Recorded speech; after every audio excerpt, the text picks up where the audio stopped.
disappointed in every one of you. I'm sorry, I don't mean to offend you. I'm disappointed in every one of you. I kiss you on the mouth. No, I'm not cool with that. I'm sorry.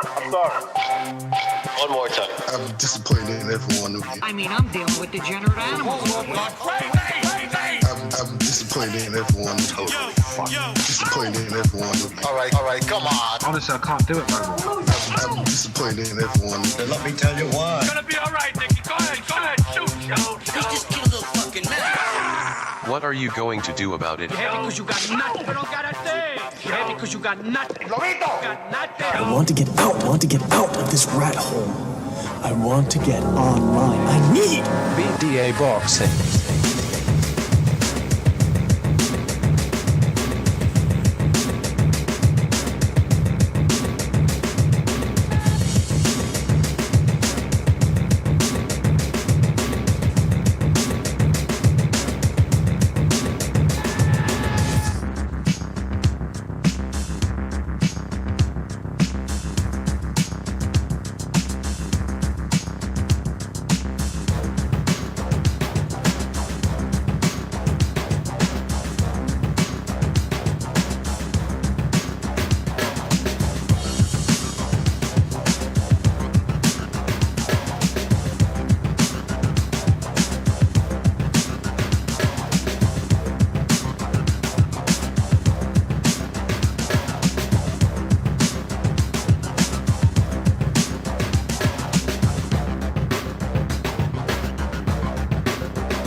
Well, welcome everybody to BDA Boxing Podcast, broadcasting to you live from the True North.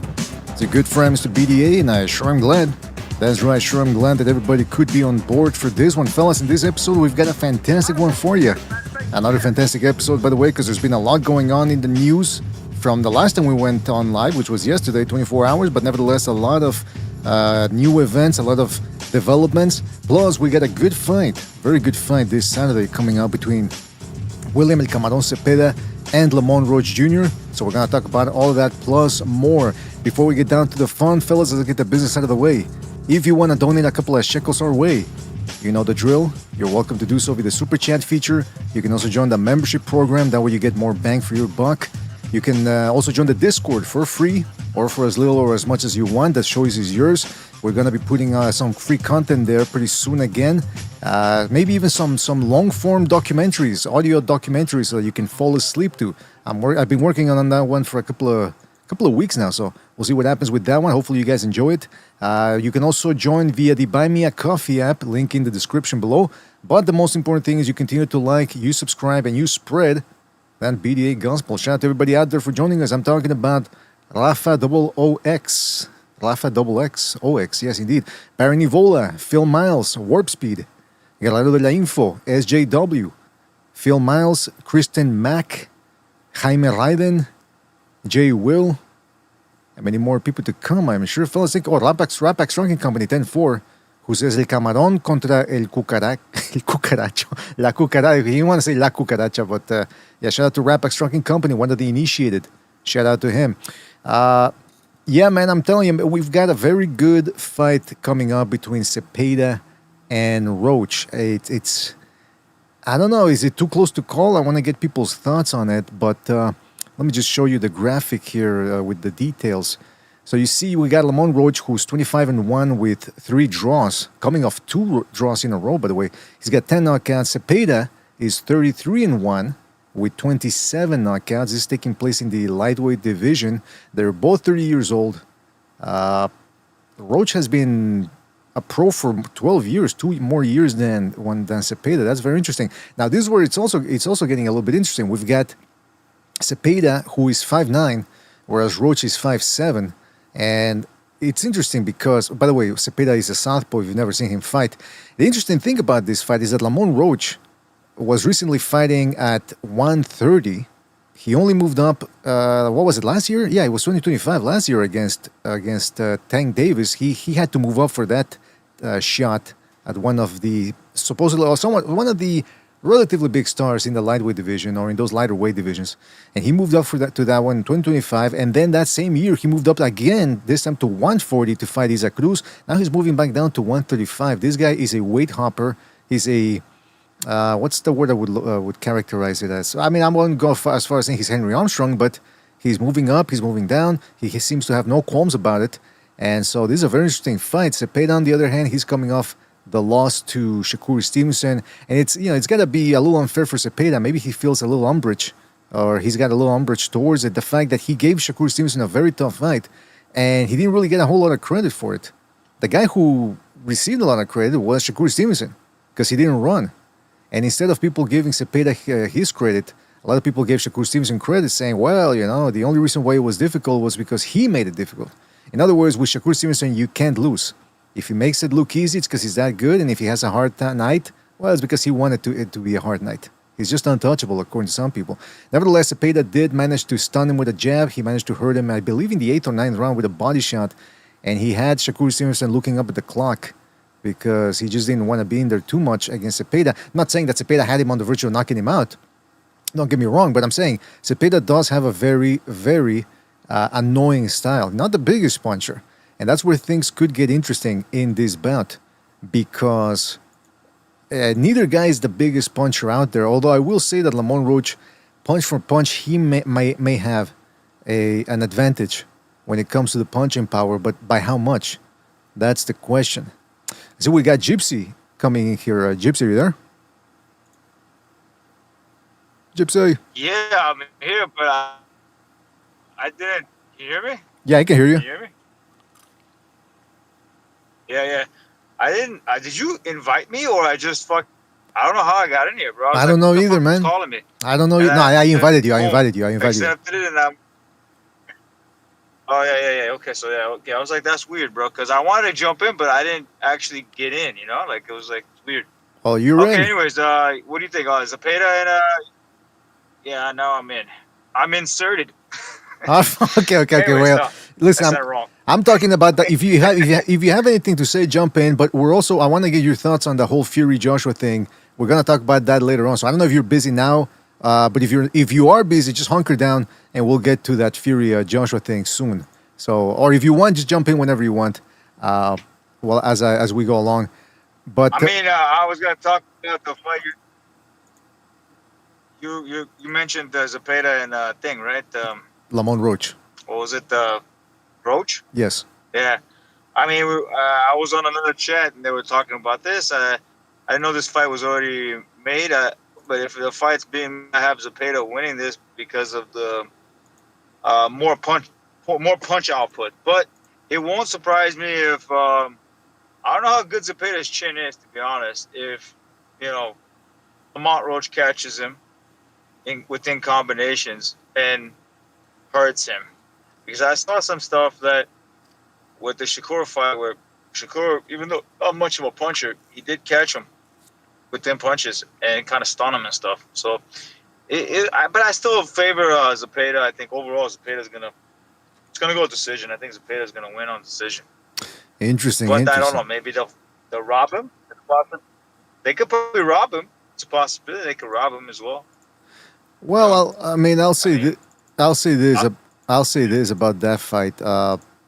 It's like I said that you're right. The volume obviously goes to Zepeda, but historically, if a guy is able to stay compact on the inside and weather the storm against the volume puncher, he might be able to beat him at his own game on the inside. That's sort of why, because Zepeda-Roach can fight on the retreat. He showed a little bit of that against Isaac Cruz in his last bout. But he's not a jabber per se. He wasn't really jabbing that much against Cruz. Now, I don't know if he was avoiding throwing the jab because he was afraid of the overhand shots from Isaac Cruz. But he's not. So he can move, but he's not a stick and move type of guy. That's where the distinction comes. But the reason why I brought up the volume is, like I said, again, if volume guys like Zepeda, they're not usually big punchers. I mean, punch for punch, they're not big punches. They just overwhelm you. Especially if they keep touching you to the body, keep wearing you down, that's when it can get problematic. But Roach so far, even though he has never fought a volume puncher quite like Zepeda, he has fought punchers, bigger punchers than Zepeda, and he's managed to stand up to the heat. I mean, against Isaac Cruz, he got stunned and dropped early, but then he was able to take the shot subsequently. It wasn't up until the 11th round, I think, that he got hurt again. And Tank Davis, say what you want about Tank Davis, that his heart isn't really in it, he might be overrated, blah, blah, blah. One thing that's for sure is the guy can crack. And he connected with some wallops on Ramon Roach, and Roach took him. That's the thing about Roach. He keeps his hands up, he rolls with the shots. He's got a nifty defense there. He can do it all. He can parry, he can block, he can roll, move the head. And if he has to take a shot, he'll take it, and he can sustain. So that's the danger there with Lamont Roach. And Lamont Roach. So I'm very interested to see. Yes. The thing is, neither one of these guys have serious power. Right. So I don't expect anybody to knock out anybody in this fight. I think it's probably going to go 12 rounds, and one guy's going to win it. It's probably the one with the most output. I think Zepeda's the guy off. But I wouldn't be surprised if there's a knockdown, maybe. Could be a knockdown by Roach. Yeah. Roach might catch him. Yeah, Roach has some But very... he won't win the fight. Roach has some very good... Whatchamacallem? He's got a good right hook and a good left hook on the inside and at mid-range. So he can punch at different types of ranges. And I don't know how or if Zepeda's going to be able to walk through those consistently. Zepeda has to be mindful of his defense too, though. He can't just think, I'm just going to work through this guy's punches. No. He can, Lamont Roach, when he sits on them, he can do some damage. So that's what I'm interested in. The other thing is, though, the volume. Yeah, he's gonna have to work, though. It's not gonna be easy for Roach if he wins it, because if you just stand in front of Zepeda and you just put your earmuffs up, he's gonna throw. The guy threw 1,500 shots against Jojo Diaz. 1,500 shots, not just 1,000, which is hard enough in the pro ranks. Because if you're throwing that many shots, you're getting countered. These motherfuckers, 1,500. Some guys don't even throw 500 shots in a fight. This guy threw 1,500. So the stamina is there. Yeah, you got an engine on him, man. Yeah, the stamina is real. He's got BDA type stamina. He can go all night. Yeah, and I think he's gonna. I think he's probably gonna TKO that dude. Lamont Roach is gonna get TKO'd. Is that right? He's got a good chin. Yeah, I think he's gonna go too high of a work rate. He's gonna go down. That's what's gonna happen, and he's gonna be reduced to a wrestler. Watch. He's just going to be wrestling, and Zepeda's going to eat his body up because he's going to be jumping in for grapples, just like Farmer. Remember, Farmer tried to grab him, and then here comes the hook for the body. Yeah, and he's just going to be on top of him. If I'm I think there's going to be a little bit of wrestling. The what? I think there's going to be a little wrestling. Sorry about that, BDA. A lot of wrestling. A little bit of wrestling, yeah. I do. Not a bit of clinching on the corners and here and there, but I think Zepeda is going to outwork him. He might lose some rounds, but he ain't knocking him out. I don't see the knockout. I think he's going to roll with a lot of punches, and he's going to clinch. He's going to roll. He's going to try. He's going to a TKO. A TKO, I think. Yeah, not even a TKO. I don't see it happening. I don't think Zepeda is going to TKO him. I think it's just going to be a win for Zepeda, not a TKO. The surprising thing, the thing that surprised me in the Isaac Cruz-Lamont Roach fight was that Lamont Roach was clinching, but so was Isaac Cruz. The guy, what's his name? Roach was countering him with some good left hooks, and Isaac Cruz respected them, and he started clinching. He didn't. Every time he would miss with a shot, he would clinch Lamont Roach because he didn't want that incoming fire. So that's what I'm saying. Lamont Roach can punch with some aplomb, and guys are gonna. He's all right. Well, Tevin Farmer dropped, what's his name? Zepeda. Yeah. I mean, he couldn't do it in the rematch. And by the way, you're going back to... Zepeda's got to be careful not to get dropped. We made that adjustment. He's got to be careful. I think the shot he has to watch out for the most, I think, Zepeda, is the uppercut. Because he's always putting his face right into those uppercuts, and Roach is going to see that. Like you said, he's good, pretty decent on the inside. That's where he's at his best. And that's where Zepeda wants to be, right in his chest. But I mean, this guy showed he doesn't deal well with pressure, Lamont Roach. I mean, and Zepeda is just a perfect fighter to basically make him quit. I would say the shot that he's got to be careful is more the left hook of Lamont Roach. Yes, that's a good point. I used to think it was a right hand, but watching a lot of Roach fights. It seems like it's the left hook. Yeah, like Gypsy's saying. Now, I will say this, though. Like I said, in the Zepeda versus Farmer rematch, a lot of people didn't give again, Zepeda's a guy that a lot of people don't give him his props. They think, well, he's just a pressure fighter. It's a simple style because he comes forward, but there's a reason why a lot of people can't pull it off like he can. It's because it does require some skill. Not for nothing, it also requires hard. Himself. Yeah, well, he paced himself, and he doesn't throw his punches at full force. Mm-hmm. He puts like 20% on them, and then he mixes some heavy blows in with it. And but against people think it's nothing, but he starts digging in your body with those, like maybe sometimes about 50%. You just boom, boom, boom, one after another, like 10 of them in a row. I mean, that's gonna wear on you. Yeah, and it's interesting because, like I said, in the Farmer rematch, he made Farmer clinch a lot, and I'm thinking he clinched a lot in the first fight too, Farmer, but even more so early on in the second fight. And I'm thinking, well, what happens if he can clinch? What happens if the ref would have applied the rules and said, hey, listen, you can't clinch, man, you got to fight. You can't just grab this guy's arms because you can't keep up with him. I would have been very interested to see how that would go. So I don't know if Lamont Roach is going to do. Zepeda kind of slows down. He jumps in tall. Zepeda kind of slows down after 8 rounds. After 8 rounds, he kind of slowed down. I mean, with Shakur Stevenson, in my opinion, I think it was a draw with Shakur Stevenson. Either guy won that fight. But with Shakur, he was good for like 6-7 rounds, and then he started to slow down. He still threw a lot of output, but he wasn't.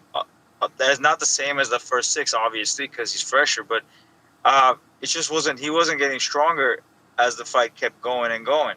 Right. That's his problem, and that's why I don't believe that he'll knock him out. If he can sustain that pace longer, then I think he will knock him out. It's a possibility. Yeah, he will knock out. I'm not saying it's a knockout. I'm saying it'd be a TKO stoppage because of the body work. Stoppage. I just say knockout. If it's TKO or KO, I just say knockout. But stoppage, just say stoppage.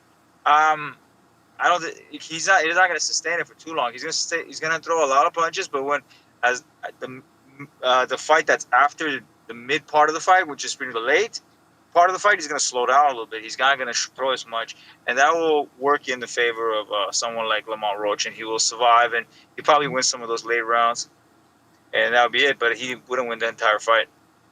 He will lose the entire fight. Well, it's interesting, man, because if Roach wants to capitalize on that late on a good finish, and strongly is what I'm saying, he needs to dig to the body early. He needs to go downstairs. He needs to punch in between Zepeda's shots. Now, for Zepeda, we were talking about the punching power and how neither guy is. They're not exceptional punchers, but they can. They have a specific punch that can hurt their opponents, and that usually leads to, if they knock somebody down, it's usually with the following shot. With Roach, it's usually with a very good jab. What's that? Zepeda's jab is very good. Well, you know why that is? Because he's a converted southpaw. He's not a real southpaw. He fights as a southpaw, but in real life, he's a righty. So that's why that he has power shots in the front. Yeah, that's why that jab and that right hook. But interestingly enough, the punch that usually does damage for him is the left uppercut to the body.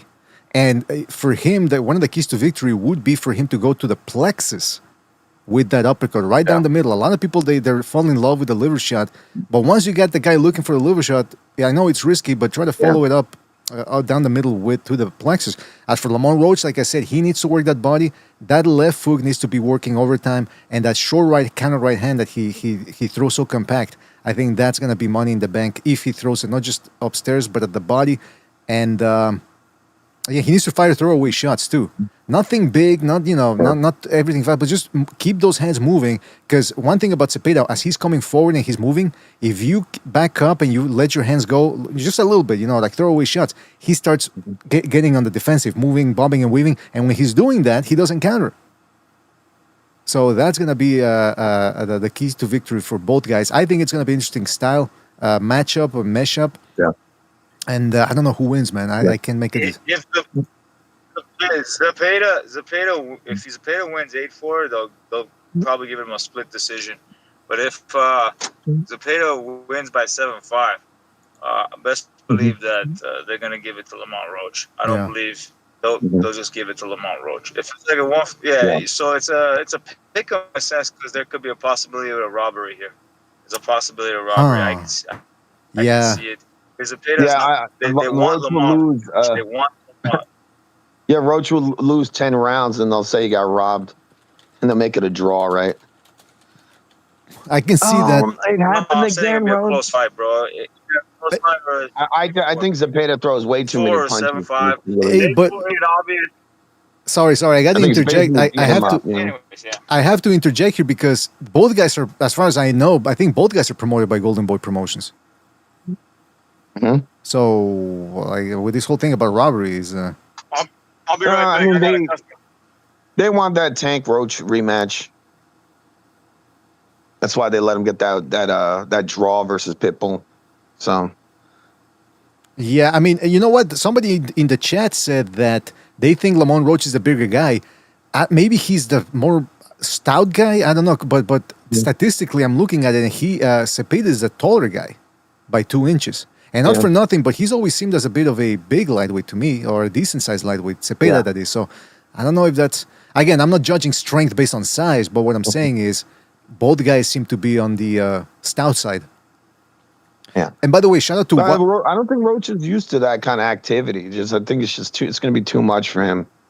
I mean, he could barely handle Pitbull, and Pitbull doesn't punch nearly as much as Zepeda. Well, he's jumping and grabbing. You know? It's a give and take, right? On the one hand, Isaac Cruz does hit harder than Zepeda, but like you said, he doesn't throw as much as Zepeda. Yeah. Yeah, because Isaac Cruz did slow down in that second half of the fight, and then he sort of got his second win by the championship rounds, and I think that's where the fight got very close again. It would be ironic, and it would kind of suck for Lamont Roach if he has 3 draws in a row. I mean, that's when have you ever seen that before? Well, he's that type of guy, man. Can I interject? Of course, Frank. You can jump whenever you want, man. Oh, okay. Salute the panel, chat, EDA, back-to-back shows. Absolutely. You gotta get that gear. I'm on those honey packs. Finally found a gas station that sells them. I know. I was thinking. I was like, you retired. I was like, is the guy thinking about retirement? Now you're back. You're back. Back-to-back shows. Hey, man, World Cup's over, man. We got to get back to boxing. He doesn't need a mic stand anymore for that mic. It's floating. The lapel mic on the, But hold on, Frank. They put the lapel mics on everything now. They always put it on a sword or a boxing glove. I got 3 of them lined up horizontally all across my I just wanted to bust your chops, BDA. But go ahead, Frankie. What's up? Chops a little bit. Good audio. Okay. No, the Lamont Roach guy, man. He's one of those guys. He's content. He gets complacent during fights. Like, I know people thought he won the Tank Davis fight, but there was a part of me that felt like he didn't do enough. Like, you have to understand your situation against Tank Davis. You're the B side, and he really needed to step up his game and put a stamp on it. I thought he lost against Pitbull Cruz. I thought Pitbull Cruz was robbed, and he's just one of those guys. He gets in a complacent mood sometimes, and he doesn't do enough. Look at that belly shirt. Yeah, no, you're right, Frank. There seems to be a certain, I don't know if he's self-limiting or he's not a volume puncher. He's not a big, you know what it is? If I'm going to characterize William Zepeda as a pressure volume puncher, I will characterize Lamont Roach as a pressure counter puncher. And I think that sort of ties in with what you're saying, is that he will put pressure, but he's almost baiting his opponents to open up so that he can counter them while he's pressuring them. And sometimes because of that, if his opponents aren't throwing anything, he's not throwing anything either. Yeah, that happened in the Pitbull Cruz fight. When we broke it down, we talked about the aftermath. Pitbull, when he was backing up, he didn't get any credit for that.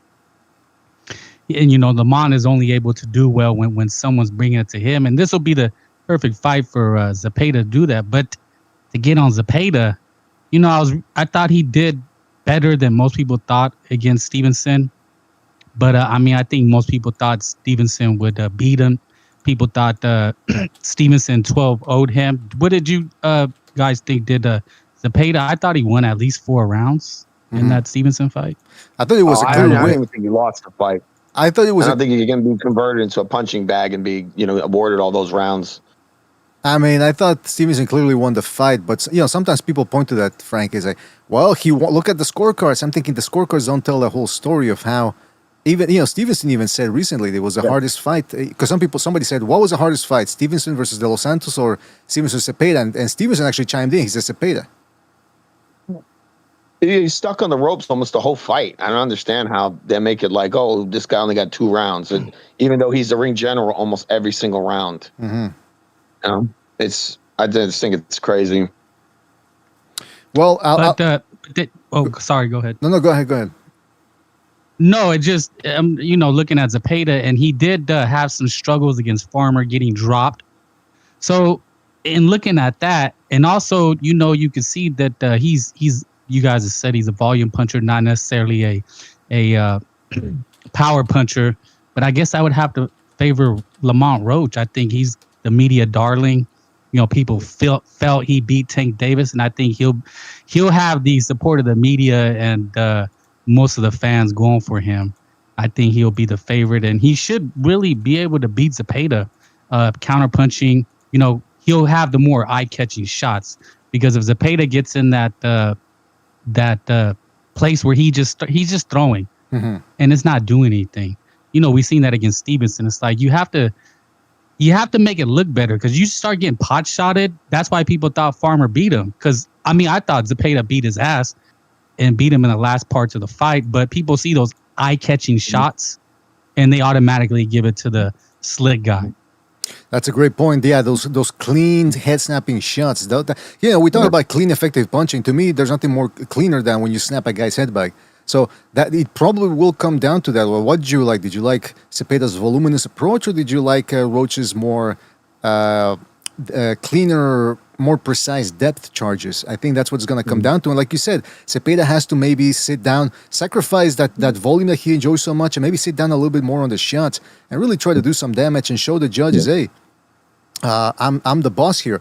I don't know if he can do that though. And well, Fu, you want to say something? I think he just has to go to. I think he just has to go to the body, and that's what I predict he's going to do. He's going to come in, kind of low, hunched over, and that's why I say he has to watch the uppercut.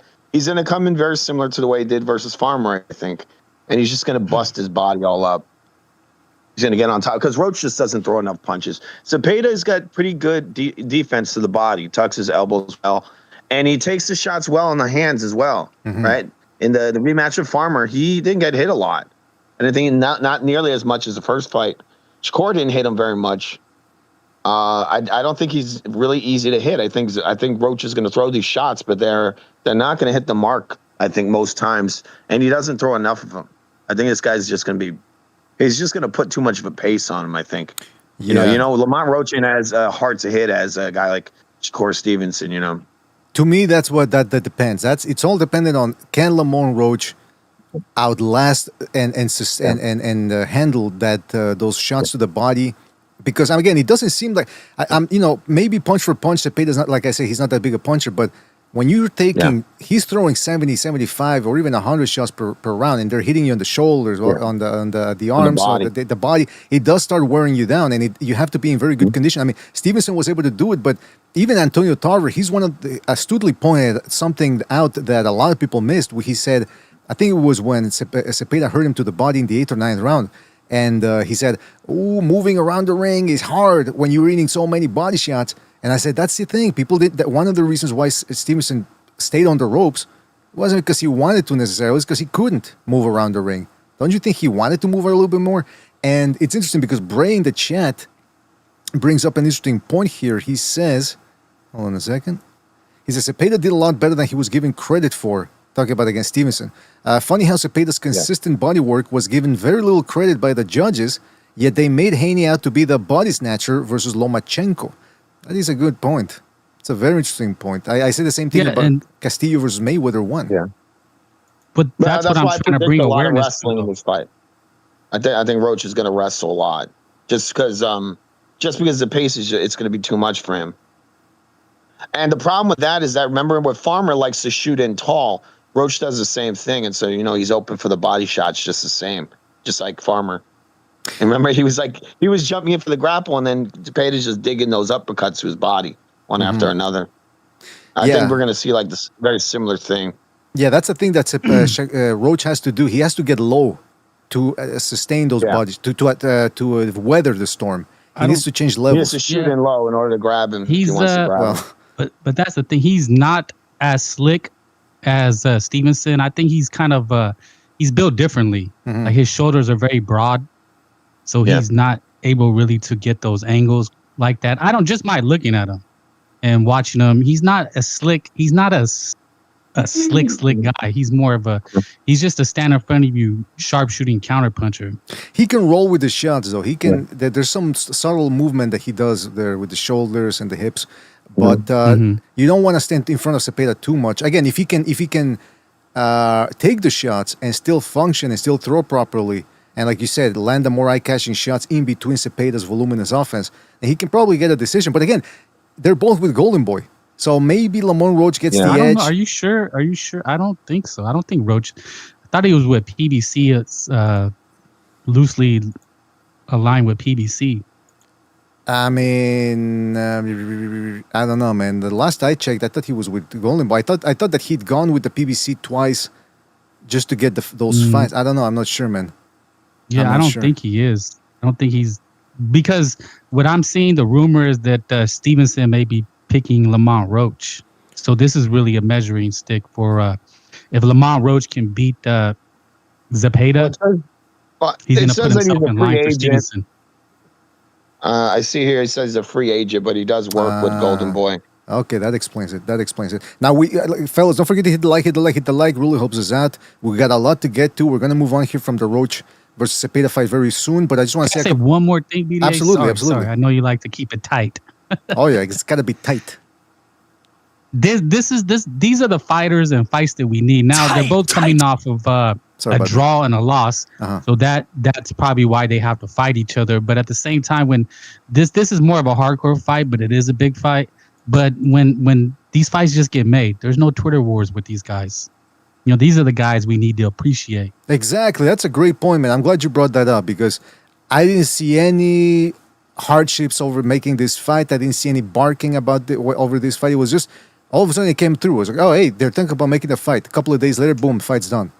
Not Lamont Roach barking at Zepeda. Hey man, I saw you at the club the other day. You didn't shake my hand. I posted an Instagram post the other day. You didn't like my tweet, man. What's up? And it's like that's how it starts. No, none of that. None of the so far, by the way. Let's keep our fingers crossed. But nothing about the glove selection. Nothing about the size of the ring, the location, the purse split. These guys just got together and made the fight. So it's an excellent point right there, Frank. Well, the other thing I wanted to say was that, okay, so this is a very interesting fight. And just for posterity here, or for clarification, rather, Washington, who is our resident gambling expert, or betting expert, rather, over on the Discord, he says that he's putting it all on Zepeda. He's waiting for the casuals to sway the lane, like they did with Errol Spence a couple of days ago. Then he says that Roach was minus 270 favorite over Pitbull. That is insane from an EV betting perspective. The market is highly overrating him since the Tank Davis draw. He also has a casual audience that doesn't understand his style, and public money will likely come on him. They will move the line further towards him and against Zepeda. Zepeda is plus 130, meaning he's the underdog on some sites right now. I don't know, man. I mean, I think the fight is close, because I can envision a path to victory for both guys, and I don't know which one to pick. So I guess we'll see on Saturday, but that was Washington's perspective. And let me put up the disclaimer here that the views expressed by the panelists, the commentators in the chat, the callers, and so on do not necessarily reflect the views of the BD organization. And this is I'm not telling you to go bet it all on Zepeda. I'm just giving you the opinion of a guy who does this quite often. I believe he does this for a living. I just don't know who to pick, by the way. But so again, I think that's one of the main keys for victory for me for Roach. He needs to fire those throwaway shots, and for Zepeda, he needs to move that head. I don't know if he's going to be able to learn how to counterpunch all of a sudden, but he needs to work that body, man. He needs to do it with aplomb. He needs to do it with panache, and he needs to try to put a hurting on Zepeda. Excuse me, on Roach. Guys, don't forget to hit the like. Really helps us out. Don't forget to subscribe, unless you've already done so. But still, really helps us out. And the like only it takes 2 seconds to do. And if you got a couple of shekels you can spare via the super chat, they will always appreciate it to keep the gravy train rolling. And we hope to open up the phone line soon with any more contributions. That's fantastic. Guys, let's talk about what happened yesterday, last night on Paramount Plus via Zuffa Boxing. We had the return of Edgar Berlanga, or as some people call him in this community, Edgar Bernalgas. And some people call him Berlang Ass, meaning he's an ass fighter. He ended up... Bumlanga, that's what I'm seeing. Yeah, that's it, right? Yeah, Bumlanga. He ended up stopping a guy from my neck of the woods here, Stephen Butler, in the 7th round, but it wasn't easy. Butler hit Berlanga with a couple of shots, big shots, throughout the fight. He ended up dropping him in the 2nd round, and Berlanga ended up dropping him in the end. The referee seemed very, very quick and eager to stop it. Before the stoppage, in between rounds, he told Butler, I'm going to give you 60 seconds. Very specific about the time frame. 60 seconds to show me something, otherwise I'm stopping it. And he did stop it after Butler took a right hand. And he was still punching back, by the way, Butler was. But still, the referee jumped in, tackled him. And Berlanga made it seem as if he was going to try to hit Butler while Butler was on the ground. Luckily, that didn't transpire. And so Berlanga ends up scoring a 7-round stoppage. Guys, what did you think of the fight? Well, I'll let the Puerto Rican go first. Oh. That's his boy. I thought it was a decent showing. But Berlanga showed that his chin is kind of suspect. I was thinking maybe he's cutting too much weight. Maybe. I mean, he just got clipped with a right hand and went down. I think the fight was 175, by the way, Fuso. Was it? Yeah, there's no 168 on Zuffa. Oh, so that's pretty crazy. So he's still struggling with the weight, whatever weight. I don't know. That guy's definitely a good amount over 200 pounds. Yeah, that's he's a crazy. big dude. Yeah, you might be right. It might be a situation like Devin Haney when he was cutting massive amounts of weight at 135. Then he moves up to 140, and he's still cutting massive amounts of weight and struggling to make it. So yeah, maybe Berlanga's in the same. Or he knew that he's going to come in at a heavier weight. Say, he did some more stupid crap like drinking and eating poorly. Mm-hmm. He's like, whatever. I thought it was an okay showing. I mean, he was pretty strong. Yeah, he wasn't like the most accurate puncher in there. Berlanga, he's missing a lot of big blows. I thought it was okay. I thought he did all right. Like, it's not the best fighter, but I mean, he's punching on target. He's punching pretty hard, but I don't really see him beating the top guys. I don't even know who the hell he'd be fighting. You're saying he's like basically light heavyweight now. Well, I was doing a bit of a watch along. I mean, we weren't watching the fight all together live, but in our respective domiciles, and we were commenting on the Discord as we were watching the fight. And I was saying, people asking me, "Hey, you know about Butler?" Because I've mentioned him before, that I've seen his amateur fights and all that, and professional fights. And people were saying, "BDA, do you think he's got a chance?" And I say, well, like 70-30, being generous, because Butler can crack. And as we saw, Berlanga doesn't have the best chin, and wouldn't you know it, it turned out to be more difficult than a lot of people expected, myself included. I didn't think. I was disappointed in Berlanga, man. I didn't think he should. And when I say disappointed, I'm saying surprised at how badly he performed and how much he struggled against Butler. I'm telling you, Butler, he's one of the best he was one of the best amateurs here in Canada. But I don't want to rag on the Canadian amateur system too much, but it's not exactly up to par with the UK or the USA, and let alone Cuba and all those places. You know what I mean? It's a very limited place. Mostly it's one province that produces the bulk of the boxers here, and it's Quebec. So Berlanga shouldn't have struggled with Butler, man. The fact that he struggled this much doesn't bode well for him. Yeah. In fact, don't forget. Well, actually, I'm going to play this later, but it wasn't a good look for Berlanga, man. Yeah, you said it. I mean, I don't think he's the highest level fighter. I just thought he looked okay. That his technique was a little stronger than usual. Mm-hmm. Like his punches which were powerful, but he was inaccurate. He was very inaccurate for he's missing a guy who was barely even moving. Exactly, yeah. I give it like a C. It's like a C performance. I think it just goes to show you why. It just goes to show you why Top Rank released this guy, because he had that winning streak, knockout streak that they kept talking about. What was it? 12 first round knockouts in a row or something. 16, like that? I think it was 16. There you go, 16. Mm-hmm. Then as soon as it dried up. Oh no, wait. 16 knockouts, but first round knockouts, I think, was a different streak. Okay, yeah, because they ended up releasing him, and They released him apparently because he was asking for too much money. He wasn't. He already thought he was a big shot in New York. Remember that there was a photo of him with that comedian. What's it? Tracy Morgan. And I thought you were going to say John Leguizamo. The John Leguizamo. What's the name of that masterpiece that he made? The bug, or what was it called? The Pest. The Pest. Yeah, what a masterpiece. But yeah, so they let him go. Top Rank let him go because they knew something. Matchroom ended up not wanting to resign the guy because he's nothing but trouble. Zuffa picked him up because they're trying to really, make something there with. They're signing some big names, but they're also trying to build something out of scraps. And that's what they did with Berlanga. Yeah. But Berlanga, you can tell he just never was that good. I don't know how he managed to get that streak. But now that he's fighting half decent opposition, he's not looking that good. It's about class, I right? He was looking that good even before that. He wasn't looking. He looks like he's not. He needs more time in the oven, and he's kind of frail. So he's getting. He might get knocked out. Mm-hmm. He might get knocked out the way he was fighting yesterday. Like he's just standing right there, right in front of the guy, barely any footwork, almost no head movement, and he's frail. Like he ate that punch. I was like, wow, he's already down. Exactly. And when he got up, he actually looked really hurt. Well, and that's the thing. That guy could have stopped. Also, he took so long to finish that guy off. You could tell, like he was just. I don't understand it. It reminded me of Tim Tszyu a little bit. Like he's like, dude, the guy's ready to go. Like, why are you taking this long? He could have just unloaded a combination on him and put him away. Uh-huh. He's just hitting him with one punch at a time. Yeah, he was working the jab well. I mean, Butler too started getting going, and as soon as he did, that's when Berlanga that second round knockdown, or I think it was third round knockdown. I forget. It didn't seem like it landed. I thought it was he tripped at the beginning, but then he got up and he wasn't complaining during the count, and then we saw the replay. To the middle. He slipped to the middle and down onto the forehead. And there were instances, too, when Butler was landing shots, head-snapping shots, and Berlanga would stop, drop his hands, and shake his head. Usually guys shake their head as if to say, no, that didn't hurt me. He was doing it out of frustration. I can't believe he hit me with that.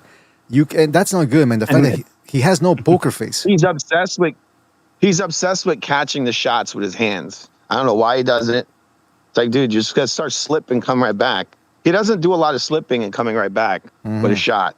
If you notice, it's all catch. It's the same crap he did with Canelo. That's why Canelo threw that. He threw a jab, he faked it, and then he threw a left hook. And he's still prone to that same exact thing. Nothing's changed. I don't think he's working his craft at all. I think he's just partying and drinking and doing bad reggaeton music. Bad? What are you talking about, That's pretty much it.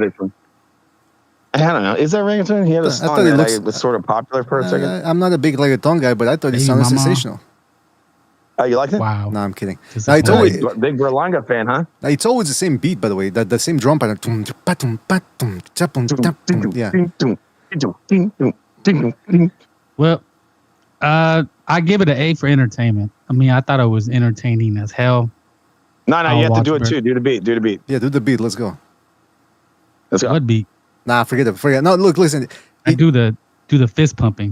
No, do the beat. I'm more of a rave guy. Oh, Frank strikes me as the ecstasy in a cornfield type of guy with the raves there. Oh. No, but what were you saying there, Frank? What were you saying, Solana? You said... I give it A for entertainment. Uh-huh. It was an entertaining like scrap. Yeah, it was entertaining. I mean, for a Sunday night boxing, we really don't get it. It's a Zuffa card. I mean, I knew what I was getting. I knew I was getting a club show. Mm-hmm. But that's why we talk it, because it's about class, right? You can have the classy lady or the bimbo, right? It's all about class. And it's not enough just to win in boxing. It's how you look. And that's the thing with Berlanga. And I wanted to say like Arturo Gatti, but I think even Arturo Gatti had class. Mm-hmm. There was moments that he showed boxing ability. Am I wrong or am I right? You're absolutely right. Yeah, but Berlanga, go ahead. No, go ahead. He's very classy. I know. He's a very classy guy. He's a club guy. He's a club fighter that's somehow managed to finesse his way to the world level. Right. But he's definitely not world class. I mean, these are subjects we can go for hours, right? What is world class and what is club level? But I mean, it's obvious that Berlanga's club level that has been, because he's Puerto Rican in New York, that has managed to finesse his way to big paydays. And how did Canelo not knock this guy out? That's what I was thinking. I hope I don't offend Canelo fans. I'm a Canelo fan. But He's I big. was just like, Yo. yeah, how did he not knock this guy out? Yeah, it's starting to He look. could have ended the Berlanga train there. By the way, I like how you said, like, we can sit here and talk all day about what is class, you know, it's like that, what is truth? Quid veritas. But it's interesting, though. You talk about, the Canelo thing. What is a woman? What is... No, but it's starting to become clearer and clearer that the whole Canelo thing, it's... I might have gone into the pugilistic erotica thing a little bit with Canelo, thinking that he was going to be able to step it up more in other fights. I mean, he did throw 500 shots against Munguia, but then again, in hindsight, that was against Munguia. He should have. I mean, that's the thing. He's got that's the frustrating thing about Canelo. He's got the punching power. He just doesn't string combos anymore. It's the sledgehammer approach, one punch at a time. But going back to the Berlanga thing, it's true though. It's the fight was entertaining, so it was good for us. But it doesn't bode well for him because you're struggling against Butler, and then he tries to hit the guy while he's down. And then on top of that, this is the audio I wanted to play. This is him in the post-fight comment, the post-fight interview. And look at what he let something slip. Check this out. What does it feel like to fight in front of the hometown fans at Madison Square Garden and not only win by knockout, but win in a great action fight by knockout? Great action fight by knockout. You know, that's what the fans want in New York. You know, we gritty. This is the concrete jungle here. You know, everybody that was born and raised over here know that it's hard. And that's why I didn't want to pick a hard opponent. But check out what he just said. Hold on. You know, everybody that was born and raised over here know that it's hard. And that's why I didn't want to pick a hard opponent. And I'm just glad. And that's why I didn't want to pick a hard opponent. That's what it sounds like, he said. Check it. That's what it did sound like. I was born and raised over here know that it's hard. And that's why I didn't want to pick a hard opponent. Maybe he meant to say easy opponent, but here's what I want to get to real quick. Recall that initially they said that they wanted to, that the originally the rumored fight had been Hot Rod Kalashnik versus Berlanga. Oh no, that guy would have. That guy would have. He would have took him apart because Butler. He throws straight punches. Exactly, Butler was landing some good jabs and straight rights to the body, and Kalashnik has impeccable technique and setups with those strikes. I mean, he knows how to feint. He knows how to get a guy moving. He sees the openings. He creates the openings, and then he'll tag guys. And as we saw against Gvozdyk, the guy can crack too. On top of that, just ask David Morrell too, who didn't really want to jump on the guy 2 years ago. So, guys, was it a Freudian slip then? I didn't want to pick a hard opponent. Yes, it was. But could I say something about Max that you were doing the what do you call that? What the DJ does when he... You're talking about the growling or scratching? Oh, no, the DJ, looping. I was looping it, yeah. Yeah, you were doing it. I mean, this guy's gone full jumping the shark. It sounds like he's announcing mud wrestling. Right? Like, there's no more class. Was there ever really any class from Max Kellerman? Well, when HBO, right? He'd have a little class. That's true. Talking and doing it. Yeah, people keep complaining about him. And you know what? That's why I asked a couple of episodes ago, is it that he's just oblivious or does he just not care about how he's coming across? And I think, well, what do you think? Do you think at this point now, we've been watching Zuffa cards for what, 3-4 months now? Maybe a little bit more? Mm-hmm. Is Max Kellerman all in? Is the hand all in up his backside and he's just doing what he's told without any concern about his image? Or he's always been an ass licker. Yeah, really but like Frank said, there was some restraint over at HBO. He had to class it up a little bit. Now it's just out on the open. I'll give you an example. Okay, I'll give you guys an example because Hitchens won a decision yesterday too against Salas, or forget the guy's name, and it was a boring decision. I stopped watching it. I went to do something else because I learned my lesson. I'm gonna waste my time anymore if I can do something else in between. And apparently Hitchens knew it was such a bad performance he had to blame his hand. And the commentators kept talking about that afterwards during the Berlanga fight. Like, Hitchens put on a sublime performance despite the hand injuries. Like, what? Since when did these these commentators just take the fighter's word at their word? Another hand injury. Yeah, it's always, hey, I hurt my hand. Oh, don't show us any proof. We believe you. What's funny is he said, oh, when you hurt your hand, he was like, what? My hand? Oh, yeah, my hand. Remember? They gave him an out, yeah. And then on top of that, Berlanga struggled against Butler. And instead of bringing that up, the first thing Kellerman does is, What a fight, Edgar! Did you have this plan? And he's got the same cadence and tone that I'm doing. And then as soon as he's done asking the question, because he's smiling, he looks like as soon as he's done asking the question, Kellerman is, his smile disappears as he's looking at somebody. I don't know if a producer or something for a cue or something. I don't know. But the smile just went from 100 to 0. It was all fake. Like he had to play it up and lather it up as instead of focusing on what a bad performance it was from Berlanga. Because again, it was an entertaining fight, but it shouldn't have been if for a guy like Berlanga who's supposed to be. And by the way, this is all him saying it. Berlanga keeps saying that I want a rematch on Canelo. I want Shiraz. The only reason Shiraz beat me is because he had loaded hand wraps. I mean, it's not looking like it was a hand wraps that put you on your ass. Because this dude, all he really has is power, and he put you on your ass and almost took you out. BD8. Yes. Did you say it's like when you give that stripper her lap dance money and you leave, she smiles. When you look back, she's just counting the money. Exactly. Like, it was all fake. The smile is completely gone. I've been there. No, I'm kidding. No, but it probably is like that, man. I mean, I'm telling you, it's rewatch it because I can't play you the video because of copyright issues. But rewatch how Kellerman goes in there and he's all smiling, his face is all scrunched up. He goes, Edgar, what a great fight, and the same tone and everything. Like he's really putting on a show. And then as soon as he's done asking the question, boom, the smile disappears.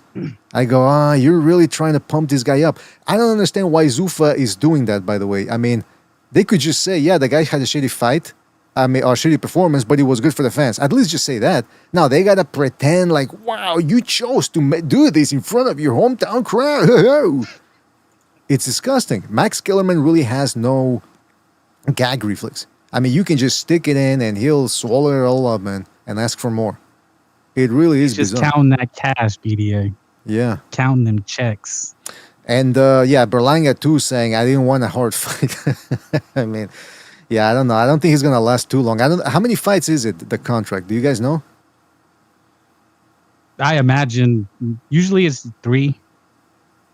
I'm assuming 3 for someone like him. Can't be any more than that. Can't be any more. One, because the Formula B would be the one... like this one, the first one is a kind of a layup. Mm-hmm. Then the second one would be the big fight. And then the third, depending on if you win or lose. Yeah, I don't know who they're going to match him up with, though. I don't know who else they have. Maybe Somebody put in the chat Mosley Jr., because remember, he just had that sensational knockout. And I think he's at 160. Right. Maybe 168. It could be Mosley Jr., but that's such a club fight, too. That was at 160, though. Yeah, he'd have to go up to 175. No, that was at 168. Are you sure? Because I don't think they have 168 over at Zuffa. No, they made the exception for Edgar. Just like the uniforms, they were able to wear their uniforms. Right. They made the exception. A custom in trunks. certain cases. Yeah, they had custom trunks. Hitchens had what did you refer to it when he came into the ring? Looked like a grandma robe. Yeah, I expected to have him to have curlers on. He had a light violet. I don't know how you would. No. What's the word? Like lavender color type. Yeah. Let me see if I can find it here. Yeah, and it did look like a grandma robe, like a satin robe or something. You're thinking, what the? Okay, well, can't really find from the fight itself, but I'm gonna put it up on the screen here. Yeah, look at this. Hold on a sec. There we go. Yeah, look at him coming into the ring there. Mr. Stinky Breath, as Cambosos used to say, or call him. Yeah, he went in there. Africa, yeah. He came in and he ended up winning by unanimous decision over Ricardo Salas. And it was a boring affair. I like jabs. I like a good snappy jab. But other than that, there wasn't much from Hitchens, who was he didn't want to put pedal to the metal. Now, this is what he had to say. He said, I hurt my hand in the 6th or 7th round. I mean, I hurt my hand in camp, but it didn't really hurt in the first 2 rounds. Then I caught him with a good shot with my right hand, and my hand started hurting. So I didn't want to sitting down on the shots and make the later rounds difficult. So I said, okay, let me just cruise through it. That's not what I want to hear from the Zuffa thing, man. Some of the Zuffa fighters, or any fighter. Let me just cruise through it. See, it reminds me of Beeble's managers and promoters when they were on the 3 knockdown rule last week. And they're like, look, Dimitri is not going to take risks. He's not that type of fighter. I go, why the fuck should I watch him fight then? Why would I pay pay-per-view to watch a guy that doesn't want to take any risk? And by the way, they also said he's content now with what he's accomplished. So, forgive me if I'm not overly excited to watch his fights next. The same thing here with Hitchens. And by the way, how do we know he actually heard it? That's the same thing with Tank Davis. Whenever you bring up the Isaac Cruz fight and how he struggled in that one, well, he hurt his hand and he still beat him with one hand. How do you know he only had one hand? I mean, he did when he asked him that. Oh, how's your hand? He says, "What, my hand?" That didn't really. That actually happened. No, I'm not even kidding. I gotta watch it. When he said that, he looked puzzled, and it's the same thing that happened with Tank Davis when they asked him about his hand, and he was like, "What, my hand? Oh yeah, my hand. Remember that? It was the same thing." Tank actually hurt his hand. Shakur didn't. Tank actually did hurt his hand. He might have. No, whether he broke it, bro, whether he broke it or not, it's up for debate. But he definitely, for sure, hurt his hand. Well, look. I mean, I saw the clicks in his eyes. Well, look, you can still tweak your hand. You could throw an uppercut incorrectly and get a little bit of pain there, but that's not a broken hand. That's nothing to that's nothing to talk about. Really, it isn't. Yeah, they Gypsy. Just say it Gypsy, to make an excuse. Gypsy, you were in the shit just like I was. We're both veterans of the street, and we've seen a little action. You know, there's a difference between being hurt and being injured. Yeah, there's a difference. And there's sometimes you throw a punch. Yeah, for sure, bro. Like he was. You hear me? Look, sometimes you can throw a punch a little bit off, and it hurts a little bit, and then it'll go. It won't go completely go away, but it mostly go away. What these guys do is these commentators watch the fights. And then they see this one little moment, and so if the guy looks bad, they're gonna point that moment out, right? The fighter, when they asked him, no joke, Tank Davis, when they asked him about the hand, he was like, "What?" And it was the same thing with Hitchens yesterday, the same exact thing. They were like, "Oh, what about the hand?" He's bro, like, he had a sharp hand. Like he doesn't even remember the hand. You can tell. Well, because when the fight ends, you're not thinking about your hands if once he punches, that's when he's gonna feel it. The fight is done. It was kind of. Dude, what I'm telling you is that you're not thinking about the fight at the moment. Yeah, but what they're trying to make it out. You're not thinking about the arm. What they're trying to do is make it out like his hand was injured, and that's why he couldn't get the guy out of there. That's why he couldn't hurt him or any of that. And that's not true because the guy's hand's not broken. Of course. His hand's not broken. That is true. What they were trying to say is because of his hand, but he did hurt his hand. That's fact. No, that's not a fact. It's not a fact, man. It's a 12-round fight. You can tweak your fist in a weird way. I've never heard them. I never heard a Tank go make that kind of noise after he punches. He literally and then he shaked his hand like it's something. So now you know about the noises. Now you know about the noises Tank Davis makes. I mean. Well, yeah, I'm very, very self-aware when it comes to shit those like noises. This, bro. Like, self-aware. Whether he broke his hand is a different story. He might have bruised his. Knuckle, and that could have been it. And sometimes bruised knuckles actually take like a whole month and a half to actually heal properly. He went, that's exactly the noise he made. I think, that's exactly.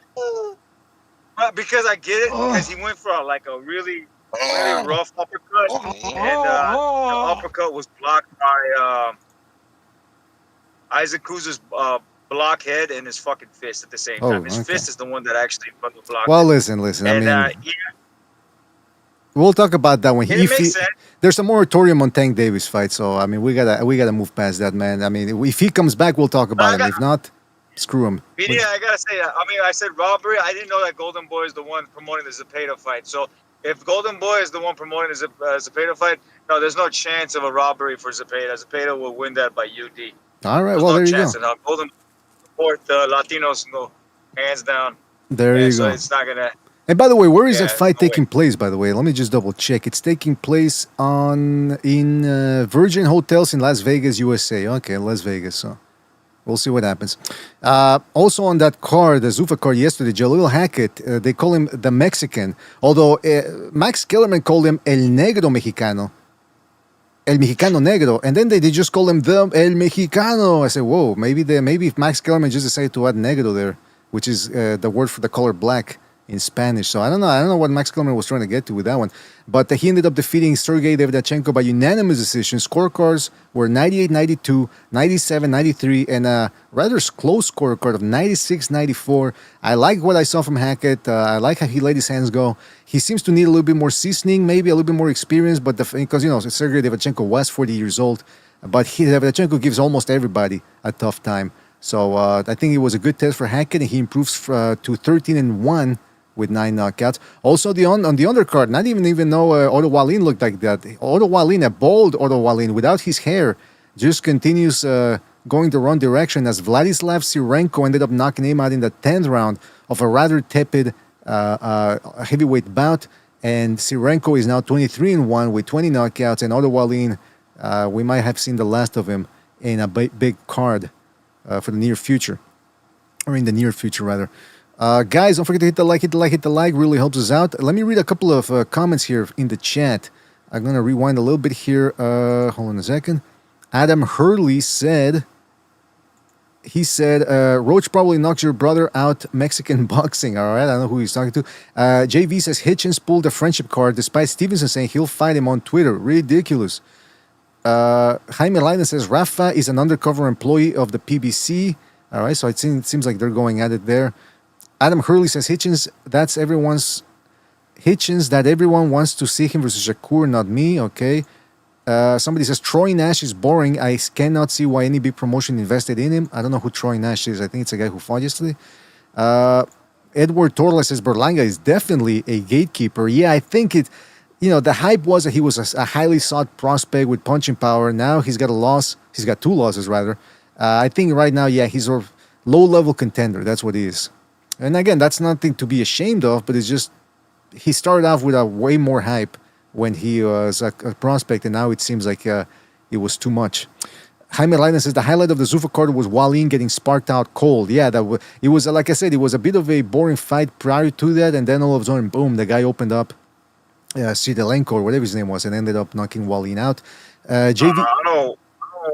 Otto Wallin has been broken ever since that Fury fight. He had mentally been fucking wrecked. And then after that, it was AJ who took his soul. And then I think he was scared with Gassiev as well. So it's not surprising that his wig is being pushed back. You know what I mean? So he's cutting his hair. I mean, it's a very slippery slope for this dude. I mean, Prenga could be the next guy like that because Prenga, I'm going to open up that page eventually. Prenga and AJ. He pretty much allowed AJ to tee off on him after he was told, wink, wink. We're gonna get to that. We're gonna get to that. But shout out to JV, by the way. Shout out to JV there in the chat. He says El Compa Hackett has a good style. He kind of reminds me of an old school fighter. Well, we'll see. The future looks bright for him, especially over there at Zuffa, where they let guys shine a little bit when it comes to the matchmaking. Don't forget, like I said, to hit the like. Send us a couple of shekels if you got any. Really appreciate it. And don't forget to sign up for the channel. Subscribe if you yet to do so already. All right, now, guys, sticking with the Zuffa thing here real quick.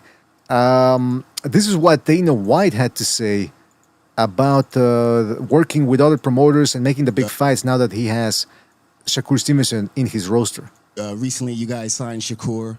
How easy is it going to be to make big fights? A lot of people are saying he's not going to get the big fights now that he's with Zuffa. What do you say to that? People have been talking a lot of shit since we started, and like I've been saying, we're 6 months in, and like I just said to him, I feel like we're 2 years ahead of where I thought we would be. So, people keep talking, and I'm just saying, judges, Jan 1. That's classic corporate speak, by the way. We're under budget, ahead of schedule. Super motivated. It's like, okay, come on. He was doing well, but then he had to say, yeah, we're actually ahead of what I thought we were going to be. Like, come on. They've been in here for about 4 months. I think they are ahead. I mean, he's not lying. They're signing some big guys, like, really quick, right? They just started this thing. They already got Shakur Stevenson, Opataya. I'm sorry, you said big guys, so I thought you meant some. Some names. Right, Barely men. Yeah. Shakur's not too big in many ways. He's not a big guy. You blew it! No, but you know what's interesting though? I like the product so far. By the way, I was looking at through the tweets, and somebody was saying, "Hey, I like what Zuffa's doing," and somebody goes, "You're a Zuffa shield." I go, "Man, you can't give anybody props. Otherwise, you're a bootlicker. And if you criticize a guy, you're a hater." That's the conversation going on Twitter. They just don't understand Zuffa's the future. Well, no, I mean there are guys that are really pumping up Zuffa. I'll say that's that. true. Yeah, Kellerman. Yeah. I am. No, you said on X. There's a lot of accounts they've been battling the Zuffa versus the old guard. They're really going back and forth. Mm-hmm. Yeah, you're there's a bunch of right. people that a bunch of Floyd Mayweather fanboys. Right. Well, what's left of them? I mean, I know over at Ringside Reporter, they like what's going on with Zuffa, but they also call out the unjust criticism that some people have been lobbing at them. One of the guys that I follow on Twitter, and he's also been defending Zuffa, but he's also level-headed. This style on Twitter, this is what he had to say. Because again, he defends them when it comes time to actually defend them, but then he'll also call them out for some of the things that he feels are lacking. And for example, he says most of Zuffa's issues. Wardrobe. Well, yeah, incidentally, yeah. Some of the everybody points at. Most of Zuffa's issues, he said, are self-inflicted, like the belt thing. All they have to do is let their fighters fight for the belts and let that issue resolve. Let that issue be resolved. The outfits, they can just give exceptions for outfits, which we saw yesterday. The sponsors, same thing. They're cutting themselves with it. That said, issues with traditional model are just very systematic and counterproductive. It's left the sport so unpopular in America. I think I'll bet on the side of with who has. Now, what do you say? I think I'll bet in the side with very fixable issues. Yeah, that's the thing. That's what essentially he's saying. Those issues are there, but they're fixable. With boxing, there were so many issues that nobody wanted to fix that all of a sudden somebody comes along and they say, hey, we're going to change the model a bit, and people start crying, no, you're going to ruin the sport. Like it hasn't been ruined already. That's the argument some people have been making about, hey, look, I think you're over blowing this. It was perfect already. This is what I hear all the time. Yeah. It's like, if that's the case, then why the networks all drop it? Well, it was a big problem. In the beginning, as I keep saying in other episodes, in the beginning, it's because HBO started buying up boxing. And little by little, those other networks started saying, okay, well, you take it. And that was the problem with boxing. Boxing didn't disappear because people got bored with it. I mean, the product is still just as good, or almost as good. The problem is that it for 30 years, it festered over at on premium cable and pay-per-view. So people lost interest and forgot about it, because why are you going to pay for, again, back then, the 80s and 90s, you could watch a Super Bowl for free, NHL, NBA. Now if you pay for the let's say you got satellite or whatever, and you pay for the NFL package or whatever, you get all the games, and you don't have to be paying $80 for one game. That's what you got to do with boxing. They brought it to network TV. Remember the PVC? Yeah, and that's a thing. Yeah, that died out. Well, that's what I was going to say. And then when they did bring it back to network TV, it was completely mismanaged by the PBC. They didn't know what they were doing. That the networks took the money and said, okay, you want to pay us to show your fights? Okay, fantastic. Then as soon as the money dried out, I beat it. They got no confidence in boxing because of what's been going on with that product and how it's been handled. I think it's the same thing with soccer. I mean, soccer is also, I used to remember when I was watching like World Cup on like Telemundo or something like that. They can't even watch that anymore. I don't think I can fucking watch it like on it was terrible fights, man. I mean, you saw the UFC was on Fox for how many years? I mean, for a few years, it was very popular. And the PVC thing was just terrible. It's cool to have boxing on a Wednesday, but the product was horrendous. It was like these mismatches, a lot of boring fights in there. I think that's why, that's why it got canceled. Basically, it wasn't getting viewership. Mr. BDA, I'm not on one side or the other. I mean, the more boxing for me, the better. But what I have noticed, especially since I've been following boxing, most of the people that I grew up with that follow boxing, even the people that introduced me to boxing, they no longer follow it. And the biggest thing is because it's too hard to follow. Right. It's too hard to follow the names. It's too hard to follow the champions. They don't know where are you going to watch any of these people? Most people they're just, not that they're lazy, but they just don't, they're not going to put the effort that we do to go, DAZN, PBC on Amazon Prime. But most people are not going to go to the lengths to do that. Mm-hmm. That's always been, well, not always, but for a long time with premium cable. I mean, again, if you wanted to watch HBO Championship Boxing or Showtime Championship Boxing, you had to get premium cable. So on top of paying for cable, you got to pay an extra $15 to get those premium channels, or however much money it was. Over here, it was an extra 15. And so, I mean, that's why they got to get free fights. They got to have free fights on, like, used to be an antenna. Well, you could have like free cable, free fights. I mean, if you had that, people would more gravitate towards the boxing world. But then on top of that, then okay, you want to watch De La Hoya on the come up. Oh, okay, he's on HBO now fighting. Then on top of then before you know, it's like, oh no, on top of having to pay for HBO, you gotta buy the pay-per-view, TVKO. It's like, well, come on. So that's how boxing started losing the mainstream audience. It wasn't that the product got worse, or in some ways, I guess you could say. But I mean, when you got top guys who are good, I'm talking about good fighters who go out there and really deliver a good performance. Those guys, you gotta watch them on pay-per-view. And now you got the Zone, but the Zone in the United States, from what I understand, is it doesn't offer much to the American audience. Whereas Paramount Plus, you can watch movies, TV shows, and then you can watch the live sports. So that's why it seems like they had a better grasp and better understanding of what the people want and how to get that product across to as many people as possible. Whereas the Zone, they got all these promoters now under the same umbrella, but who's going to be how many Americans are going to be watching? Now, the rest of the world, maybe that's where they're going to get that's going to be the cream of the crop for the Zone, because they do show soccer, I think, or football.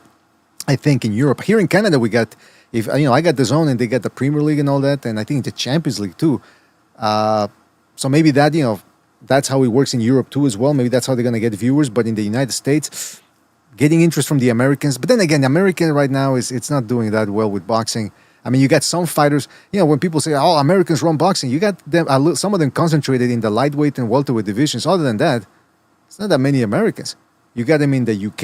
You got other fighters in the UK, Thailand, Japan, Korea. They got some good over there in the lower weight divisions. Like I said, the UK.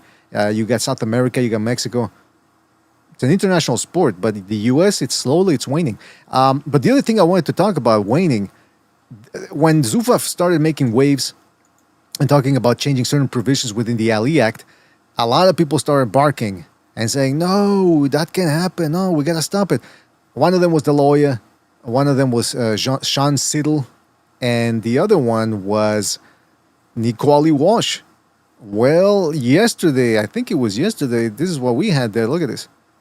There's Nico Walsh sitting with Nick Khan. Look at that. Who knows what they were talking about? They're drinking the mineral water there, the Pellegrino. They seem to really be enjoying it. You know what I got a problem with the Zuffa belt? They gotta change the name. They have to make it sound sexy when you win it. You know what I mean?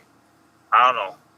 World Boxing Champion Zuffa belt. I don't know, something because I feel like it's like a fucking trinket that when ain't nothing special about Zuffa. It's like you can buy it on a fucking supermarket or something. Or yeah, you're right. Go to Kmart. Sounds like it's sounds like an Italian cheese or something. Zuffa. I say what?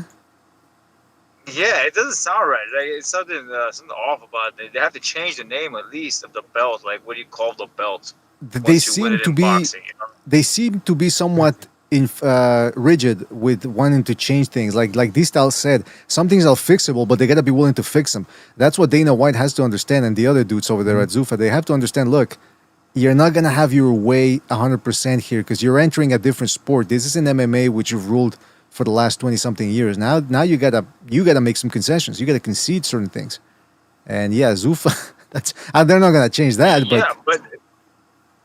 But the UFC makes sense. Ultimate Fighter Championships, and you win a UFC belt. That's all makes sense. It sounds sexy. Mm-hmm. But Zuffa is like a Zuffa boxing belt. I mean, is that what it's called? I mean, I could be wrong. Is it called a Zuffa boxing belt? Is that what it is? I mean, because that's what it sounds like. It's horrible.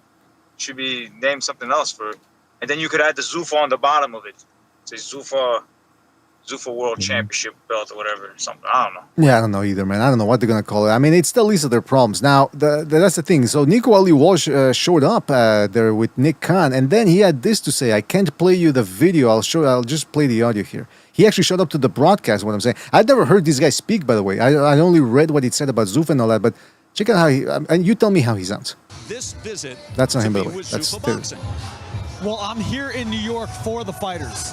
I'm here I had a meeting with Nick Khan and some of the executives of TKO. They reached out to me. He sounds like a broadcaster, by the way.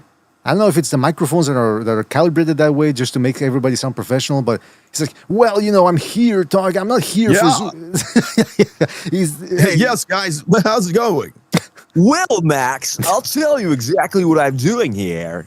Trying to work with all the boxers. Yeah. We have a great night of boxing for you guys tonight. Yeah, that's him. Stay tuned. And on top of that, well, I'll show you the picture here. Maybe I won't play it, but I'll show you the picture here. Look at the necklace he's wearing. Hold on a second. Let me zoom in here. Well, hello, Max. It has a Baphomet. Wow. No, it's well, maybe yeah. It's a butterfly, but it's a butterfly, which is a common symbol for those people. Really? Yep. I didn't know that. What people? Now he's in the club, right? He's What all right. people? Yep. Yeah. Monarch butterfly. Remember Silence of the Lambs? Well, The butterfly. I mean, no surprise there. When Muhammad Ali passed away, they had all kinds of people coming over there for that funeral. So, like, he was well connected. And if he was well connected, guess who's also well connected? His grandson. For the fighters. Grandpa. I'm here to. I had a I meeting need Grandpa with Nick Khan and some of the executives of TKO. They reached out to my team, my manager Amir Abdullah, and they wanted to speak on the changes that we wanted to implement to their proposed Revival Act. And at the end of the day, I'm here for the fighters. I'm here for boxing. So all of a sudden he wants to work with him. So what was all this brouhaha about? So he was at the Zuffa event? Yes, he's right there with a microphone and an earpiece. Oh my God, what a hypocrite, huh? He's I think they gave him a couple of Zuffa shirts too. I think that I saw him loading them up. These guys look so fake right now. You got Oscar De La Hoya working with them. You got this idiot at the Zuffa event. this idiot, this jacket. That's how you just throw out names. Such a dumbass. This fucking gaping asshole. How fake do you have to be, right? You took these guys to court. I'm doing it for the fighters, and now you're at a Zuffa event. Well, that's you what stupid. That's what Jean-Jacques Richelieu said when he wrote that essay about the corporate phallus, and he said the same thing about Sean Zittel. He said that dude is just trying to be. What's the word they use nowadays for someone that's fake? Performative. That's the fancy word they use now, and that's what he was doing. He was grifting. Well, yeah, that's another. Yeah, but now they try to soften it all by saying. I think the technical term is a clout demon. Cloud demon. That's a little bit. BDA, I think it's cloud demon. Yeah, I think it's a little bit more apropos that one, and yeah, I think we would call that a cloud demon. BDA. yeah. Yeah, everybody talking that way. Mamma mia. Mamma mia, on fuego. But yeah, listen, the point of that is that on fuego. The point is that I wouldn't be surprised if he ends up joining them too at one point. Zittel. Oh yeah, I really like the new Andre Ward. Yeah, he's like, I really like what they're doing. You know, that they're really addressing some of the key points. You know, and okay, yeah. So all that in the barking. beginning, I thought the guys were trying to destroy boxing, but as the more I get paid, learn about this organization, I really do enjoy it. Exactly, it's actually quite humane. It's actually quite humane. It really is. All that screaming and all that was just to get attention. Look at me, I got balls. You want a guy with balls, right, Dana? Pick me, and that's. It was just a knee-jerk reaction. I mean, they're the new guys in town, but I'm learning quickly. Okay, that's not how he talks, by the way. Max Kellerman. If you can't beat him, join him. You know that, dude. Now back to you, Max. Thank you, Nico. Oh, you gonna put the nuts in your mouth too? That's double bonus money. That's the audition right there. Exactly. That's some audio of the audition. But yeah, let's see. That was actually Tim Bradley, right? Every time you guys do that imitation of talking like that, like a white, nice gringo, I imagine them laugh after that. You know what I mean? Yeah, but talk like that. But you mischaracterized it. It's not a white gringo voice. It's the Connecticut School of Broadcasting voice. That's what we call it over here. Oh, yeah. I mean, to me, it sounds like the gringoest voice you could ever imagine. Come on. Let's keep hearing what Nick Ollie Walsh wearing the Monarch butterfly thing there necklace has to say here. And the changes that we want to make to their proposed Revival Act will be better for the sport of boxing. It will be better for us fighters.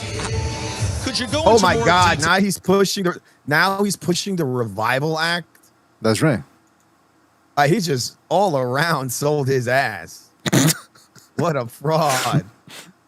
In terms and then he got of that little 33 around his neck. How did Shakur get away for that with that SS? What's up with that? Well, first of all, I mean, this dude is supposed to be Ali's grandson, right, or something like that. So Joe Tessitore looks way darker than he does. I mean, Tessitore looks like he just. I mean, look at that. He looks Angolan compared to Nico Ali Walsh. He looks like Kevin Neely from SNL. You can see Nico's, the features of his face. That's the negro type. Nah, see it. nah, it You doesn't can look see it. like it. His dad is a Oh white dude. yeah, you can. Like some Mexicans that are mixed with Negros, you can tell. Like I oh, don't this, see this I is don't not see that at all with Nico Aliwash. In fact, with Nico Aliwash, when I look at him, I go, "Oh, that guy's from Iowa or something, small town in Iowa." That's not. No, he's gonna come out and he's gonna say I'm Puerto Rican. Watch. He's gonna say something like that. He looks- Kind he of looks- like recognize this. He looks like Come Andre on, Ward a now. little bit. You know, good Irish boy. Yeah, good Irish lad. That's what he looks like. Hold on, where am I here? Okay. You would characterize those discussions and specifically the level of engagement in the conversation between you and Nick Khan and Zuffa. Yeah, so no, I mean the TKO reached out to TKO reached out to my manager Amer, and they said that they wanted to have a sit down and have a conversation about the changes. And you know, we've been going at it for months. I've been speaking to senators on a weekly basis. So. A weekly basis. I thought he just showed up once there. I wonder how many senators all the time. But about what? I wonder. Imagine he. No, it's the brotherhood. He's talking about the brotherhood. You can't say the brotherhood. You know what? When he says I've been talking. When he says I've been talking to senators daily, what he means is I've been leaving them messages and they don't answer back. that's what he's saying. I mean, constant He was contact. probably invited to some parties, and he was Mr. Senator, Mr. Senator. that put him on his chest. That's the text he left on X. We're just looking. I'm looking to make the changes that will be the best for fighters. No offense, I don't care about Zuffa. I'm only here for boxing. I'm here for the fighters. I can't help but think when we're on this. Some people were praising him for saying, "I don't care about Zuffa. I'm here for the fighters." I don't know about that. I mean, you care to a certain extent. Signed. Well, watch, you're gonna see just signed. Imagine that. That would be. Yeah, that would be. I don't know how he tried to work that in there, man. That's coming. That's coming. Why? Grand Palace sports property of your grandfather's legacy and where the sport once was. And I know that was a great topic of conversation in discussing the Revival Act of where the sport currently is in terms of its relevance, especially domestically here in the United States, compared to where it was. What do you hope Zuffa and all the promotions are able to do to get the sport within the range of some of the great memories that... Okay. So he's talking about, I'm not here for the Zuffa. I'm here for the fighters. Now, Toisitor asked the follow-up question about, hey, how can we fix the sport? All get together to make it better. You know what I'm not hearing when they talk about boxing? I don't hear anything about the fans. How can we give the fans a better product? How can we make fans happier? The guys, do you know the guys that actually pay to watch us, the guys that actually pay our salaries in an indirect way? What about those guys? What can we do to satisfy them? No, nothing. It's all about them and the fighters, and it's all about me. What's a fan?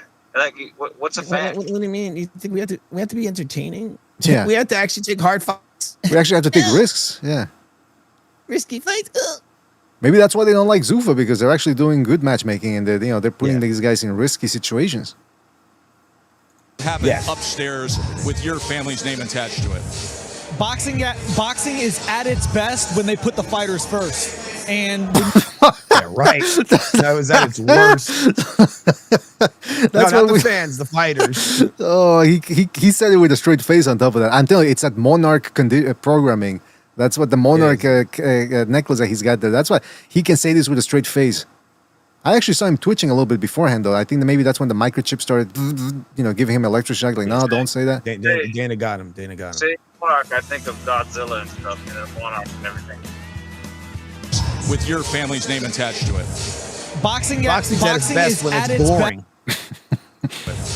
Boxing is at its best when they put the fighters first. And when you look at the history of boxing, like, those fights with my grandfather and everybody, they were at the best because the fighters were fighting their best. The fighters had So the fighters were fighting the best. Okay, but that's not putting the fighters first, because a lot of the fighters nowadays don't want to fight the best. They want to fight once, get paid 10 mil for it, and then stay idle the rest of the year, maybe cycling on a couple of supplements, if you know what I mean. And then they come back a year later. It's like, yeah, pay me another 10 mil. For some dude that another 10 mil for the worst matchup ever. Exactly. For some bum, a no-hoper. But listen to what he had to say. He didn't even know how to articulate it properly or add more. He just repeated the same thing. Boxing was at its best when my grandfather's time, because boxing was at its best. He said something like that. Like, hold on, let's. The history of boxing, like, you know, those fights with my grandfather and everybody, they were at the best because the fighters were fighting their best. The fighters had. The fighters were. It was at its best because the fighters were fighting their best. Okay, what? Yeah. So how? That makes perfect sense.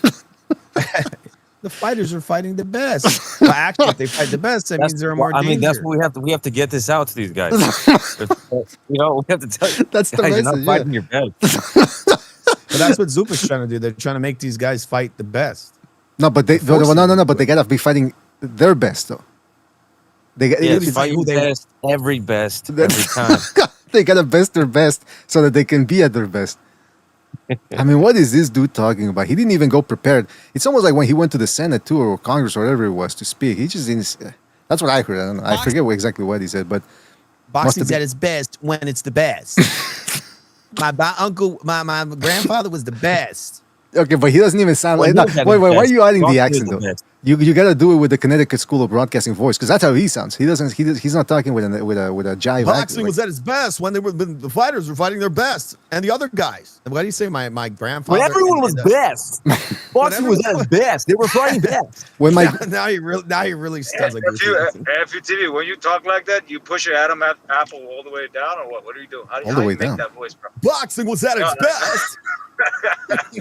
Like, you know, he pushes it inside his neck or something. I don't know. That's, I can only imagine. You gotta talk with a diaphragm. That's what you gotta do. Nico Ali, you really are great, just like your grandfather. Now back to you, Max. When my grandbest was at his best, like my grandbest. When my grandbest, Mohammed Grandbest was. My grandbest. He really is the best. Your grandfather, just gotta tell you this, Nico. When my grandbest was besting his best in the boxing bag.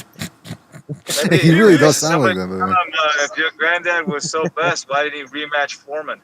Look at that screen right there. Look at the screen, Nico. We got your grandfather up there. Wow, he was the best. Okay. Maybe somebody should tell him that your grandfather wanted the best, but didn't rematch Foreman. Why didn't he rematch Foreman? We're not allowed to talk about those things. Nico, thank you for coming here and compromising yourself. Have a good day, scumbag. In the range of some of the great memories that happen upstairs with your family's name attached to it. Boxing is at its best when they put the fighters first. And when you look at the history of boxing, like, you know, those fights with my grandfather and everybody, they were at the best because the fighters were fighting their best. The fighters had the right to do so. And they don't have the right to fight to be at their best anymore, man. That's the problem with boxing. When fighters have the right to best their best in the ring. It's our fault, guys. It's our fault. It's our fault, and it's our fault, and it's Zuffa Boxing's fault that the boxers aren't at their best. They're not allowed to be at their best anymore. Exactly. That's the problem. They're not allowed. Yeah. They're not allowed. They actually get punished for it. It's against the law. Exactly. To be at their best. Especially when they're a person. See, that's why I don't sympathize with Shakur Stevens. I mean, I do sympathize. I mean, whatever. Wow. Wow, that is quite a racist statement. But why did you say you sympathize with him, Gypsy? I don't know whether I should sympathize or not. I mean, I sympathize. Yeah, I sympathize with him because, you know, Shakur's looking for the best, but he can't find it. Well, I mean, look, I sympathize with all boxers to a certain extent because it is a hard sport to get into, and it's filled with a bunch of politics and scumbags, and everyone's always trying to get their hands in your pocket. Feels a little bit like a bit like being Mr. BDA in the neighborhood. Everyone always asks for my advice, but also everyone wants to get something out of me. Like, hey, can you lend me a couple of bucks? Can you do this for me? That, like, come on, man, I got a life too. But speaking of scumbags, we got recognized over here. We got recognized. Shout out to Recognize. There he is. By the way, shout out to Virtuoso for his contribution with the super chat. Shout out to Virtuoso. By the way, you fuckers keep talking like that. I'm starting to sound like that too now that I'm talking, and it's because I'm like a sponge. I feed off how other people are talking. Now I'm starting to talk like that, man. Stop it. Virtuoso. You like it? Shout out to Virtuoso. No, shout out to Virtuoso. He says Nico Ali Walsh is an actual NPC. That's a non-playable character. I mean, I think he is, man. I think that's what he is because he's just saying what a couple of people want to hear. But then, as you saw right there, he couldn't even articulate or add more nuance to what he was saying. So shout out to Virtuoso for that. Yeah, I think that's an apt term for Nico Ali Walsh. He's a bit of an NPC. keeps on living off of his grandfather's name, but at the end of the day, he's as vanilla as his skin. Let's keep hearing what he has to say. Hold on. And when you look at the history of boxing, like, you know, those fights with my grandfather and everybody, they were at the best because the fighters were fighting their best. The fighters had the right. The fighters had their best. Right to do so. And, you know, it's unfortunate that this fight that I've been taking behind the scenes, it took 8 months away from my career. Okay, so that's why that's your choice. That's why we haven't seen the great. Yeah, I don't feel bad for him. That's a choice, right? That's why we haven't seen the great Nico Ali Walsh in the ring, man. It's not because, you know, of anything else. It's because he had to actually undertake this crusade against Zuffa boxing so that fighters can be at their best. Because right now they're not allowed to be at their best. Yeah, I like how he said fighters were fighting at their best because in other words, like they were allowed to. What do you mean by that? Fighters were at their best because they were fighting the best, and it was the best. I mean, I don't know what he's trying to say, man. Alone on a hill, it feels like I've been dying on my own with just me and my team. Nobody's really been helping me with this. I've been getting the cold shoulder from boxing, but you know, it's something that I just truly. I wonder why. He's painting himself as a victim. I'm all alone. I've been getting the cold shoulder, but now thanks to Zuffa. Delusions of grandeur. That's what we're seeing here from Nico Ali. Ranked. Where's my title shot? You know what I'm saying? they've been giving me the cold shoulder, but Zuffa came around and I like the old way where I would have gotten a title shot because of my name, not because what I actually did. Yeah, I want nepotism to stay in boxing. How about you? Nobody's really been helping me with this. I've been getting the cold shoulder from boxing. But you know, it's something that I just truly believe in, and I'm not going to stop until I feel what's right is done. No cold shoulder here. You're embraced. We love having you. We love your honesty. Oh, you're a nice guy, aren't you? Discussing this, the amendment, not replacing the No, there's no hug. There's no hug. Ali Act, and your honesty in having this discussion with us. Nico Ali Walsh, always great to visit. Well, he did. He did shake his hand though, and he was very quick to accept it. He shook his hand. It's a very limp handshake, by the way. Very limp handshake. I don't like the. I didn't see it. Limp handshake with a reach around. Can we see the hand? Can I see that? Let's zoom in on the hand so you can see the limp wrist there. I think they call that the liberal. They call that the liberal wrist. You're not seeing the other hand. That's the thing. You know, he's shaking him and then tapping him in the butt on the side. You have to look at the other hand. Yeah, he pulled. No cold shoulder here, buddy. He pulled no it. Cold shoulder here. I think he tugged at it a little bit there, Gypsy. I think he tugged it a little bit. Is this possibly an Illuminati handshake? No, you're talking about there's some sort of whatchamacallit, the special the special handshakes, yeah, that they have. No, well, anyway, that was kind of cringe. That was kind of cringe, man. I didn't see it. I got to zoom in on this for myself. You know, your grandfather said that bluebirds stick with bluebirds and redbirds. Redbirds. How did you come out? I don't like what you're trying to. I don't like what you're trying to get at there, right? He's purple, bro. He's purple. Okay. He's in the club now, guys. He's in the club. All right. Don't forget to hit the like, fellas. Hit the like. We were just talking there about Zuffa TKO and how that was Nico Ali Walsh there at the Zuffa TKO event. Talking about the problem right now with boxing is that fighters aren't at their best like they were in the old days when they used to be at their best because they were allowed to be at their best. That is literally verbatim what he said. I'm not making it up. Rewind it if you must. So he's basically saying that Tank Davis wants to fight the best, he just can't. Exactly. Well, yeah. Or Crawford wanted to fight the best, and all these guys wanted to fight the best, they just couldn't. They kept holding him back. They held him back. It really is true. Yeah, they held him back. I mean, come on, dude, Joe. We got to be honest here. Shakur Stevenson has so many options, and he still hasn't made up his mind who he wants to fight, right? Because why? He's a victim. They're preventing him from fighting all these guys. He's not allowed to be who he wants to be. Right. He's not allowed to be what he wants to be. Before I end up talking like that. What? Permanently. This guy's a joke. Yeah, I mean, he doesn't even know what he's talking about. Somebody, you know what? He just wants to keep that shit because it's called the Ali Act or some shit. They don't remove that. It has the Ali name on it. Well, they're not gonna remove it. They're just gonna. They made some modifications to an amendment. Whatever. Yeah, it was apparently it was very low key. By the way, Phil Miles in the chat says this is similar to the current administration, talking about the U.S. presidential administration. You got a character like RFK Jr., Tulsi Gabbard, and JD. They're all talking shit about Trump, but then when they get a job offer, they turncoat. Shit, human beings. I mean, we don't want to get into politics here because we try to keep it politics neutral. But it's true. I mean, that's why I was saying when all these people were coming out of the woodwork against Zuffa, I said, look, they're just trying to audition for Zuffa. That's what they're doing. It's a look at me. I can, I got balls because I'm calling you out. So, but if you offer me a job, I'll say that, hey, they actually changed. I like the way. Imagine that you criticize somebody, so you look like the enemy. I'm against what they're doing. But then if they offer you a job, then you say, hey, they changed things because of me.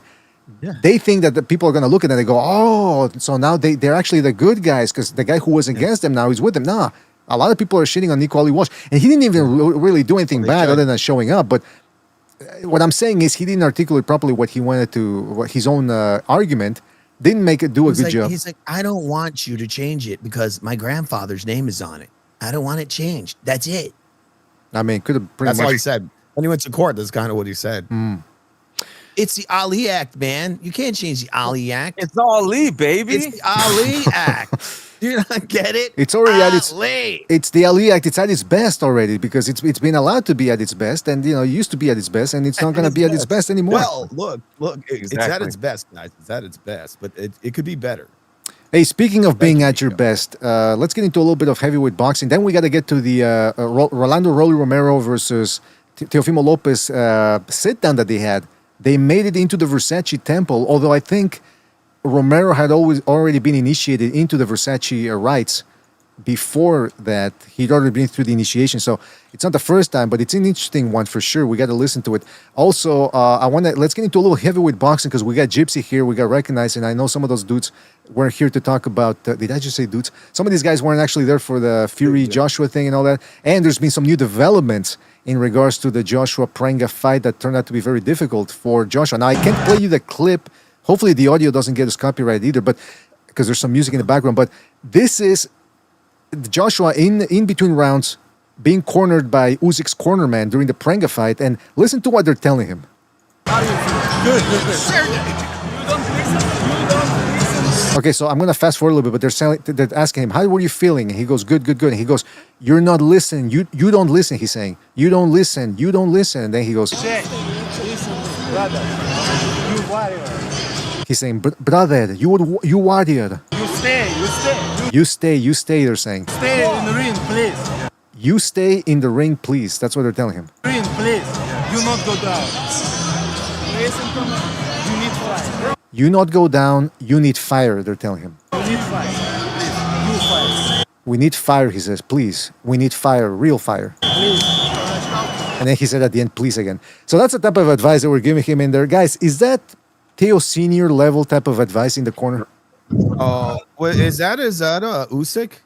No, those were Usyk's cornermen in Joshua's corner because those are the guys that are training him now.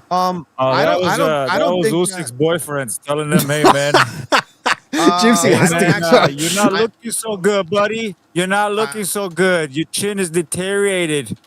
I've been saying this. It's been, the chin has been like this for longer than what you guys are saying. It's been. Yeah. I'll be right back. You guys take over. I'll be right back. You guys take over and tell me what you thought about that advice. Well, I don't think it's bad advice at all. I think I was talking to Recognize about that yesterday.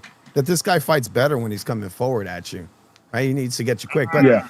But he makes a lot of mistakes with his He's defense. finished, man. He's almost finished. He looks extremely slow. I would say this. Yeah, okay. Now Jeep is gonna be all over. I told you. But listen. I would say. I know Jeep has been saying all of that. Just what I saw, right? Joshua looked extremely slow. He's like pushing on his punches. First round, he looked terrible. Yeah, the first round, but who was this guy? But as soon as he started hitting this, what's his name? Pringles guy, Pringa. Yeah, Mr. Pringles. You put him up with the body shots, and you could say he was like that. That guy has never been hit by anybody like Joshua, and he started to collapse just with a few punches, but. In the first round, he popped when he was confident and he was letting his hands go, Joshua didn't know what the fuck to do. And Fury's gonna be doing that. He's gonna fold after getting hit a few times. Fury has been He in there needs with to- some of the best. So yeah, it's gonna be a completely different fight. I'm gonna He change needs- my prediction now. I'm gonna he change my needs prediction. to- I think Fury fucks up this guy, man. Yeah, I mean, I would probably see. I see why people would pick Fury, even though Fury looks off himself, right? He doesn't look good. He hasn't looked good in a long time, but he does look a little bit. How can I say it? Stronger, I guess, on his feet than AJ, who's been hitting the floor every time he fights a real boxer. But the one thing about the knockdown in the first round, that technically was that's an illegal shot. I mean, he didn't even try to hide it. Pringa grabbed him by the head and punched him with an uppercut. He's lucky that AJ's lucky he didn't get fucking completely knocked out, because that's a deadly shot. If you get knocked out by a shot like that, then hey, man, you don't belong. Well, Just my don't point belong. is that's an illegal shot. The reason why that's an illegal shot, you're not supposed to get leverage, meaning pulling a fighter down and then punching upwards. You're not supposed to be doing that. It's also it's And- an unfair advantage. You're wrestling. Caballero did the same thing. Caballero did multiple times against that German guy that he fought with. Nobody once said about what Caballero did to that German dude. Well, And, when Caballero did it, correct me if I'm wrong. My point is this: look, AJ showed vulnerability. What I'm saying is that was an illegal shot. He didn't even try to hide it. A lot of guys, including AJ, what they'll do is they disguise it. They try to throw like a hook, put your head down, throw uppercut upwards, like he did to Vladimir Klitschko. The Pringa didn't even try to. He just grabbed him right in front of the referee. Boom, hits him. He goes down. I think that was part of his. AJ caused that to happen. In other words, he was jabbing low, leaving himself wide open, falling into his body, and basically Pringa grabbed him, punched him upwards, dropped him, almost knocked him out. So Gotcha, but bro, that punch that he landed wasn't clean. It wasn't like I held you. It's right on the chin, dude. Right on the. Dude, it's right. It's right on the chin. Come on, then. It wasn't clean. AJ was stepping to the side, dude. And he got slightly touched by that fucking shot, did. and his legs gave out like butter. It's a full force. It wasn't even like butter. Like clean. Butter. How much more clean could it be? It was AJ, soft, that's what I don't know if you guys noticed. AJ looked dry coming into the ring. That's another bad thing too. Like why are you like, you don't even look like you warmed up. I told you guys a while back when Jake Paul, a fucking YouTuber, hurt this dude in the 5th round, and he was trying to. He never hurt him. He never hurt him. Composure. He never hurt AJ. I said it many times. You guys denied. He's gonna need to knock out Tyson Fury for you to understand. That's what's gonna happen. Watch. Okay. He's gonna still knock Fury out. This doesn't mean anything. Okay, 100% AJ wins. How about that? Yeah, 100%. AJ's gonna knock Fury out. How about that? Does that make you feel better? Fury's what I'm trying to knocked say out. is, You know that. He's never gonna be undisputed. Tyson Fury got put down by an MMA fighter. Well, Usyk got outboxed by a kickboxer. Hooray! Okay. Oh, well, he won. We're not talking about Usyk. We're not talking about Usyk. Usyk didn't get dropped by a kickboxer. Okay? Well, he's talking about. What I'm saying is that the guy you're talking about that you think is going to knock this guy out can't even knock out an MMA fighter. Well, because it's fixed, my guy. Okay, if so you come understand. on. Now you're making now it's fixed. Hey, Look, Gypsy.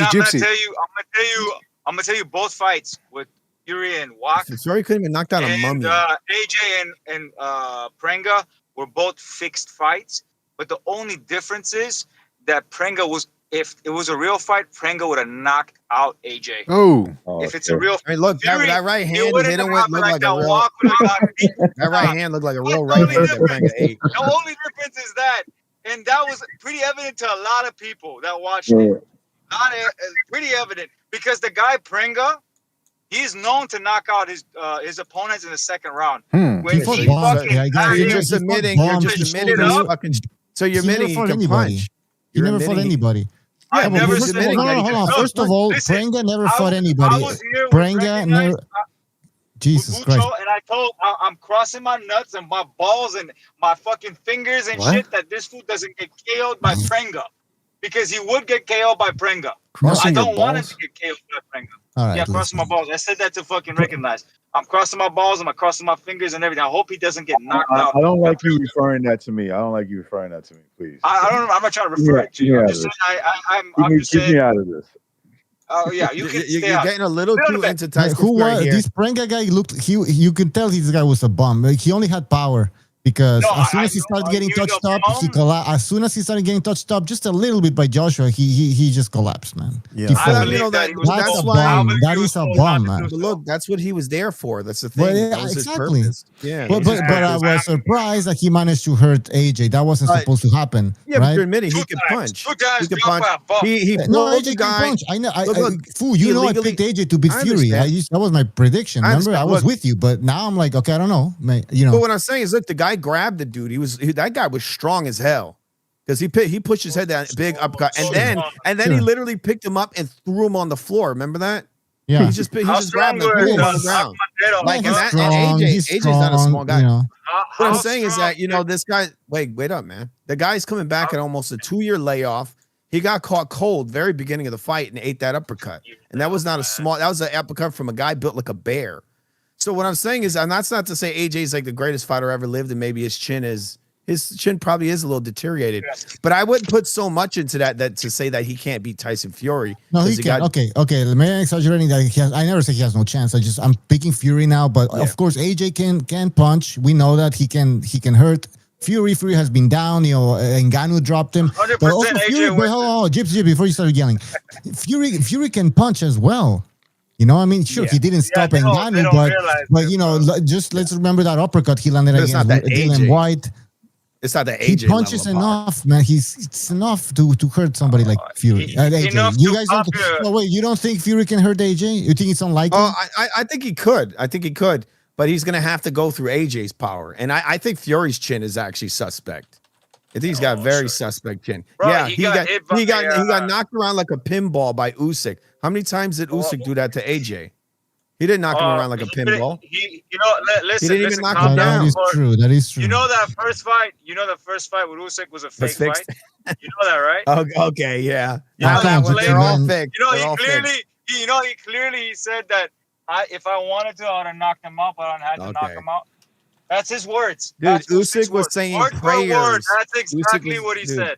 He was saying prayers in the corner With him. before In the every second round. one, he actually fought him, and AJ came up with a different game plan. With Garcia had a solid game plan to defend himself from the barrage that Usyk was throwing at him. He had a good success in the beginning, 1-2 rounds, and then last one he won like the 9th round. He won like 3 rounds barely, realistically. I have a And question. he I have a pretty much- question.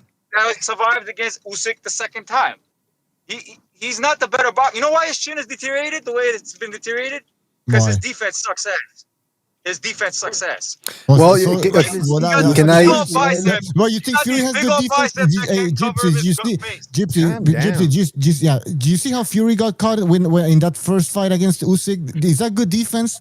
I mean, we just pause it when he gets his hands are down. He's throwing a knockboard. He's throwing a knockboard uppercut from a weird angle. Like he's basically experimenting on the he does fly. have great Like that's terrible, man. That's why you know what? That's why Joshua didn't get hurt like that because he at least kind of like kept his hands up to a little bit, chin a little bit tucked up.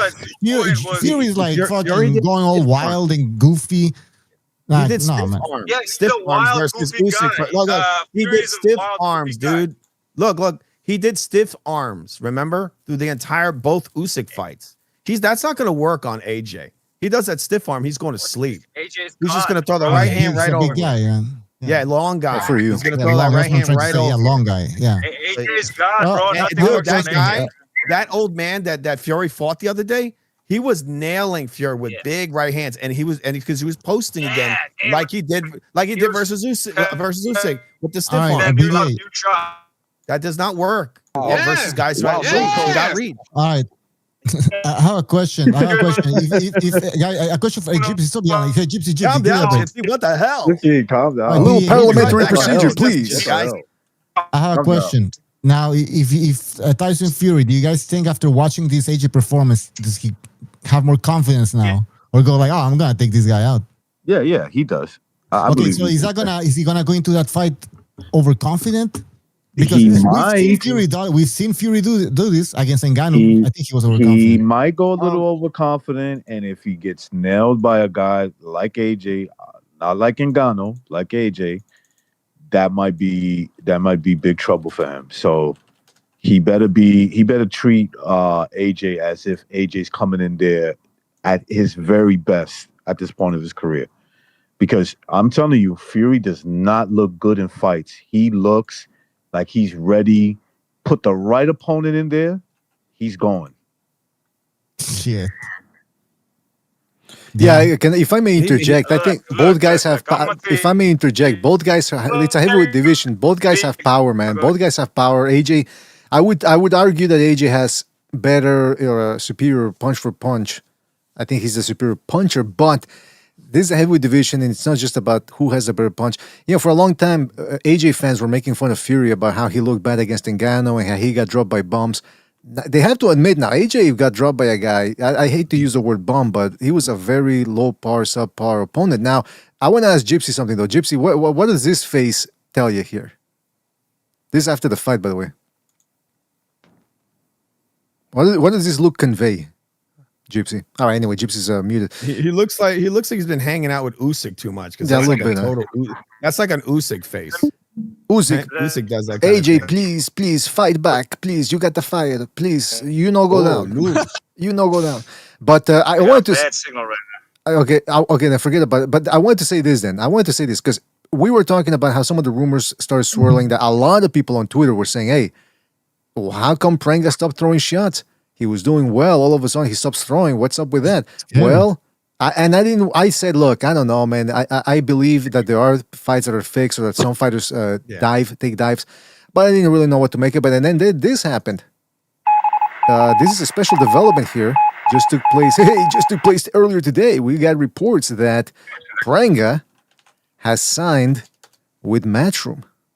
Let me put it up on the screen here for you. So that you know, Are you serious? Yeah, I'm dead serious.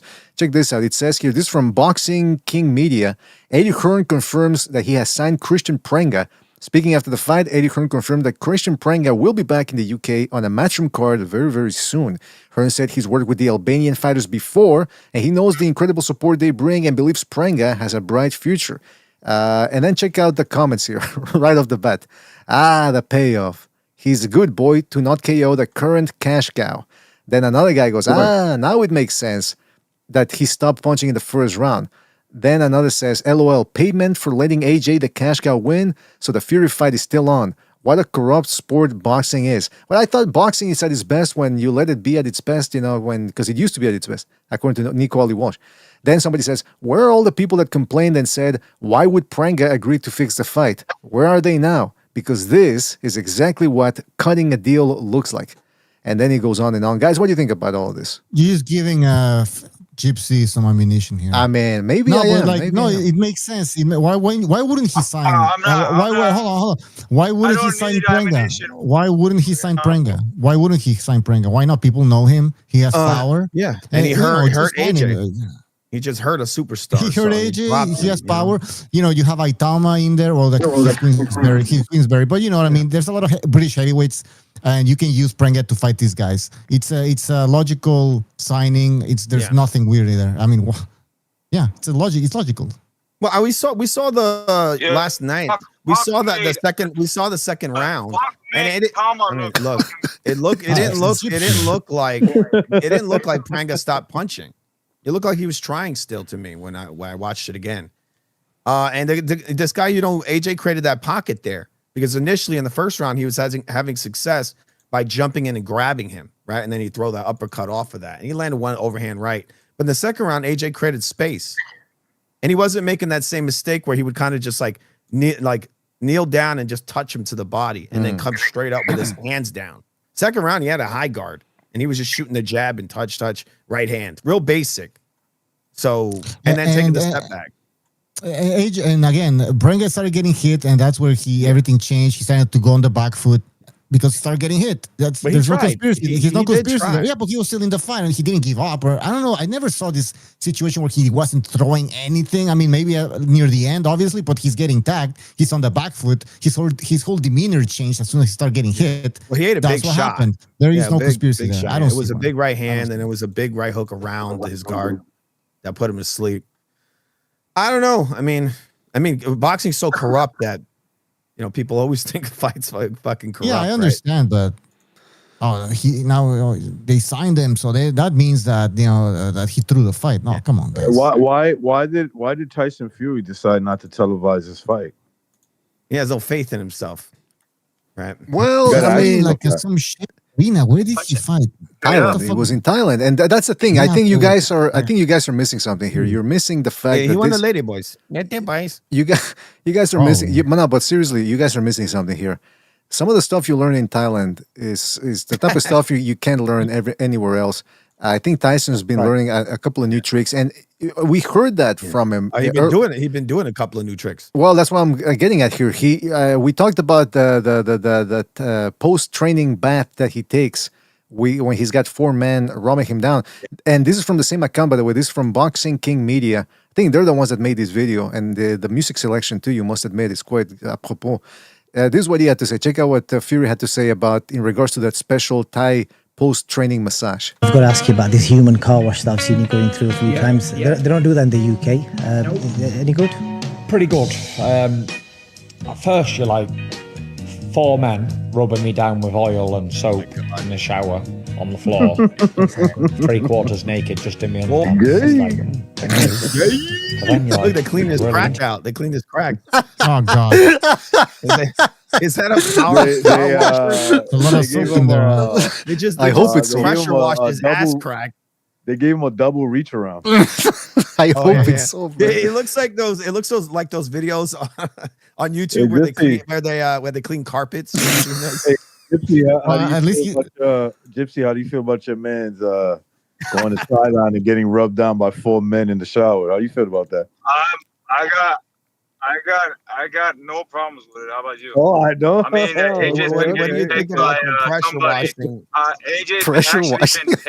Pressure washing. Pressure washing. Ass crack. AJ has a. Is that his ass crack showing? What the fuck? Max, is that his ass crack being pressure washed? Oh my God! I mean, pressure wash like Rambo, man. If you stop talking, I can tell you guys what this is. Mamma mia! In Thailand, where the fighters that you share the ring with, they help you. What else do they share? Recover. It's like, well, they don't. I don't look. I'm not in that world, but I've How do you know this? Though? Yeah, exactly. Because I've sounds like you know. I've never been to Thailand. Let's so get they down to recover. So the good thing about this is, listen all the way. The good thing about it is the soreness that he gets after a sparring section. He doesn't really have after this. The soreness. The whole body, like soreness after his ass was pressure washed. You're making this up, man. He's 30. I know. How'd you have this information 38 ready? years old. 38 years old. So in other words, you condone his homosexual. Look, I got no problems. Poor man, cleaning him down. Look, man, as long as you're doing some weird shit, that's different. But that's weird shit. Ass crack. He said. That's weird shit. I mean, it's weird shit when you go to a spa and all the dudes out there have their, shit. But they're not rubbing me down.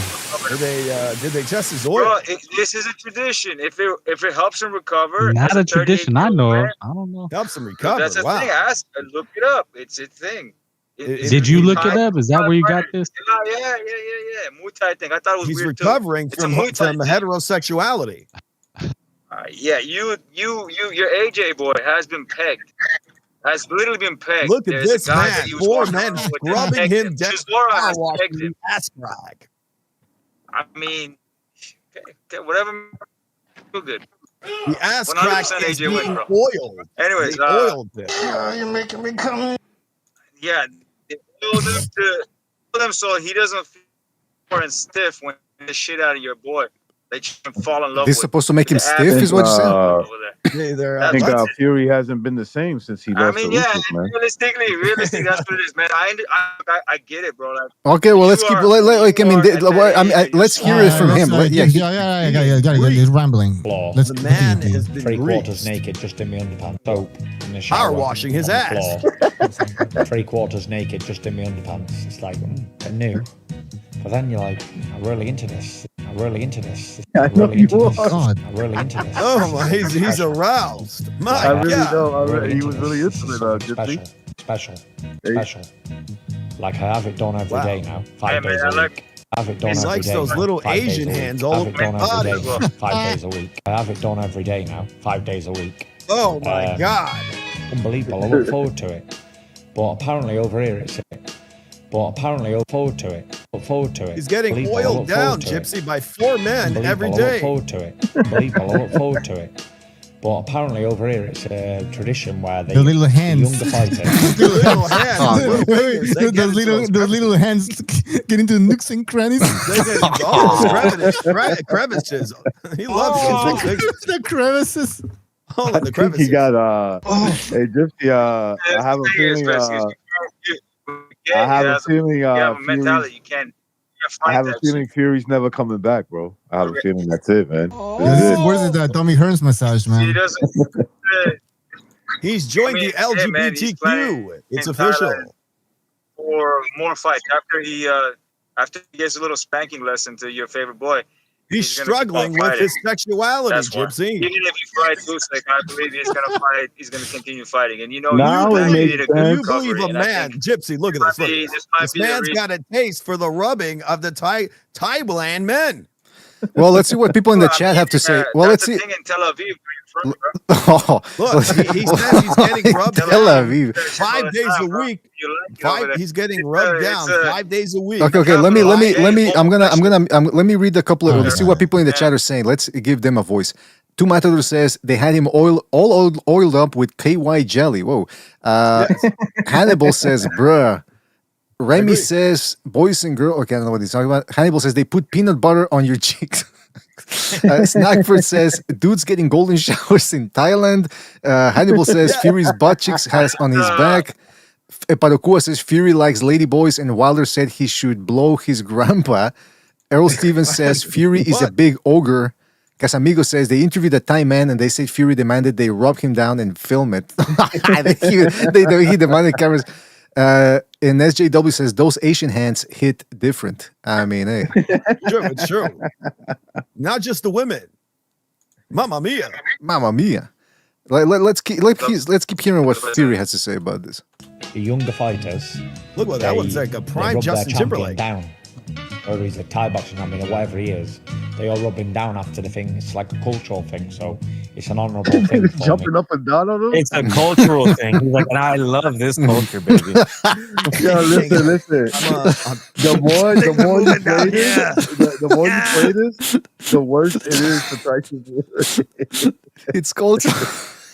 He had a little Asian man jumping on top of him.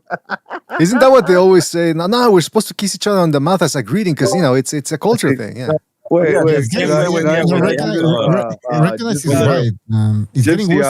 do you feel about a little Asian man jumping on top of him? Yeah, but PDA, this I don't allow little Asian man jumping on me. I just noticed something. I just noticed something though. That is, whenever someone does something gay and they're foreign, that's how they try to excuse it. Oh, it's a culture, you know. Yeah. Exactly. When Chris Stevenson is on his knees, smiling in front of the turkey with his zipper, with his fly open, like, oh, it's just a culture. It's just a cultural picture. That's how they get down. And when he's posting baby photos of Crawford, like holding his hand, interlocking their fingers, going to the ring. Loving. Yeah, just cultural. It's culture. You know what I'm saying? He's got his dick in his mouth. Don't criticize the culture. Letting a group of ladyboys shoot his back like his nalgas like a slip and slide. It's cultural. It's culture, baby. Hey, can you just skip to the part where he gets penetrated? Yeah. I mean, we might as well. What do you think? What do you think that white stuff is? I mean, can't go that far. Make it, it's a cultural thing, and whatever helps him fight. I don't. What's that white stuff? Gypsy all over your What's the white stuff on Gypsy? What's the white stuff on Fury's backside? I think Joshua was carrying. He's biting on a piece of a bamboo, man man. with him everywhere he went. And he got pegged by. They paddled him. They put a paddle to his ass. What was it? This is the part where they hit me with a paddle. I think Joshua was getting pegged by. I forgot his name was like I love it. something like that. I think Joshua was getting pegged every night. Chisoro's one of those guys as well. That's why Chisoro got a love affair with fucking Anthony. I love it. Real fact. 5 I don't times give a a shit day. how he gets swept up. He gets swept up. That boy doesn't deserve that fucking break that he gets. All right, let's. I think we're done with that one, man. By the way, I think we're done with Tyson Fury. I think what the conclusion is that he got one. He's got one. They gave him one hell of a. Wilder. The conclusion is this to me. Gypsy, hold on, bro. Hold on, Gypsy. Let me just say this. This is what I conclude from this. When he went to Thailand, he got turned out. That's what happened. It's official. That's what I think happened. Why does he look like he's wearing a hospital gown? Yeah, the other one. Yeah, is he institutionalized? He should be. I mean, you guys should ask his wife about how she feels about this, man, because you guys are so concerned about this massage therapy. Okay, but Gypsy, man, I mean, Joshua was, look, we've made fun of, like, Sobers makes fun of Joshua all the time about how he was in the backseat of a car with, buck naked with his friends when the accident happened. Naked with his best friends. Yeah, that's strange. Yeah, it's disgusting, yeah. And so, His best friends probably pegged him as well, but I don't know if he ever got a back injury or anything. I don't think nothing according like that ever happened. According to Fury, a little Asian man were jumping on top of him. So what do you make of that? Well, yeah, man. You can literally see one like fondling his arm in the photo. Look. Look. How did the soap get all over his ass? Is that soap? Is that soap though? I don't think that's soap, baby boy. He has baby juice. They gave him one hell of a reach. Why is his underwear that small? I mean, what is Anastasia Joshua doing with what's his name? Could his underwear be any tighter? Alexis Usyk, huh? What is he doing over there, running in the beach with? Gypsy, why is his underwear so what kind tight? of relationship is that? Why is he so invested in Anthony Joshua? Think about those type of things. Why is his underwear so tight? I had a little Asian man jump on me ass. Well, yeah, you keep going with that shit. Makes you feel better. Makes you feel He better. rubbed his ass. I'm pretty sure nothing happens over there, but you want to make. Oh my God, they rubbed his ass. My God, Max, what do you think of this? Is that the hill you want to die on, defending? Yeah, you're better off just laughing with that, dude. On a hill, but I mean, I knew this topic would happen. I heard this shit before, and I was like, you heard it before. What the fuck? He heard it. Yeah, before. How many times has this happened, man? By the way. Exactly. How many times has this happened to him? I heard it before you guys even mentioned it. That's what I'm trying to say. I got a question for Fu. I got a question for Fu, though. Fu, I'm going to put this up on the screen. What is this we're looking at here? What is this? Oh, it's Tyson Fury being scrubbed down by 4 Thai men. That's what it sounds like to me, man. From head to toe. Why didn't he show them rubbing him when he's laying on his back? Wondering about where that footage is. Isn't that what happens to the colonizers? Look, guys, he wouldn't want to show the front of his body while they're rubbing him. He had eyes wide shut. You know why. That's typical colonization, right? The natives to tie you down. He conquered them. Hey, it looks like they're eating him, by the way. Looks like cannibals. Discredit the guy. It does. It don't mean anything to me, bro. This guy been wanting Anthony Joshua's behind for a long time, and how do you feel that Fury's been? How do you feel that Fury's been? How do you feel that Fury's been colonized? All right. Listen, you guys are talking over Gypsy. You're talking over every.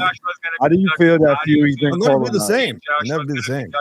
How do you feel that Fury's been colonized? How do you feel Eddie Hearn is making an excuse about stadiums? All right. We gotta move on. Look, guys, he's not gonna answer the question. He's not gonna answer. Guys. We gotta move on. He's not answering. But by the way, one last thing. It says he's hurt right now. He's hurt. Okay. But one last thing. It says. I'm not hurting nothing, bro. I know you guys trying to slander the man by what he's doing. No, hey, listen. No, I didn't feel like we were slandering him. I thought we were just pointing out that because this is what it says: the honorable tradition Thai fighters give to champions after every session. That's what it says there. So I mean, I'm just reading what it says after every. That's the thing, man. It's tradition. If they introduce him to that and he liked it and it's recovery. Well, there you go. He liked. Look. We don't judge, Gypsy. We don't. I think you're taking it all the wrong. We don't judge people. We don't. And look, I'm sure he also got the traditional happy ending after all that. I mean. Hey. Look, that looks so suspect that Discord won't let me put it in the comment section. I'm not even joking. It thinks it's pornography.